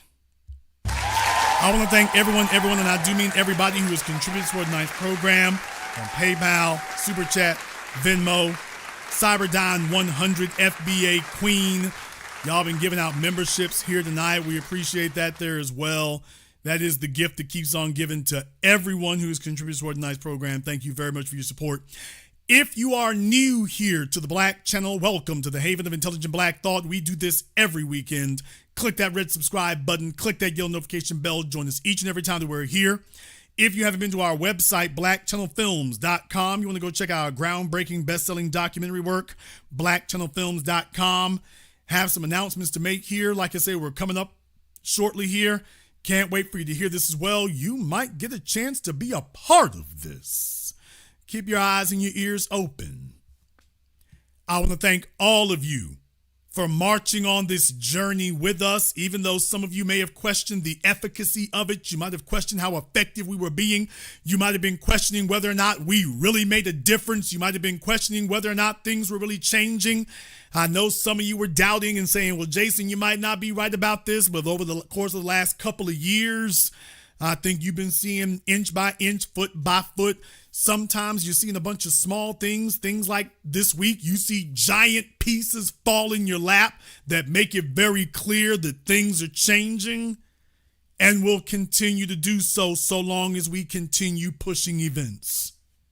So I would like to thank all of you for being a part of that, because I am just the messenger. All of you are the message I came to bring, which is why I am confident when I tell Elon Musk, don't look for us to help you, ain't no help coming. And that's not just me talking, that's the soil talking. And everywhere you go, you will get a consistent response, buddy. Same thing goes for you, Vivek. You just lost your damn white card, and from here on in, it's gonna be a rough ride, guy.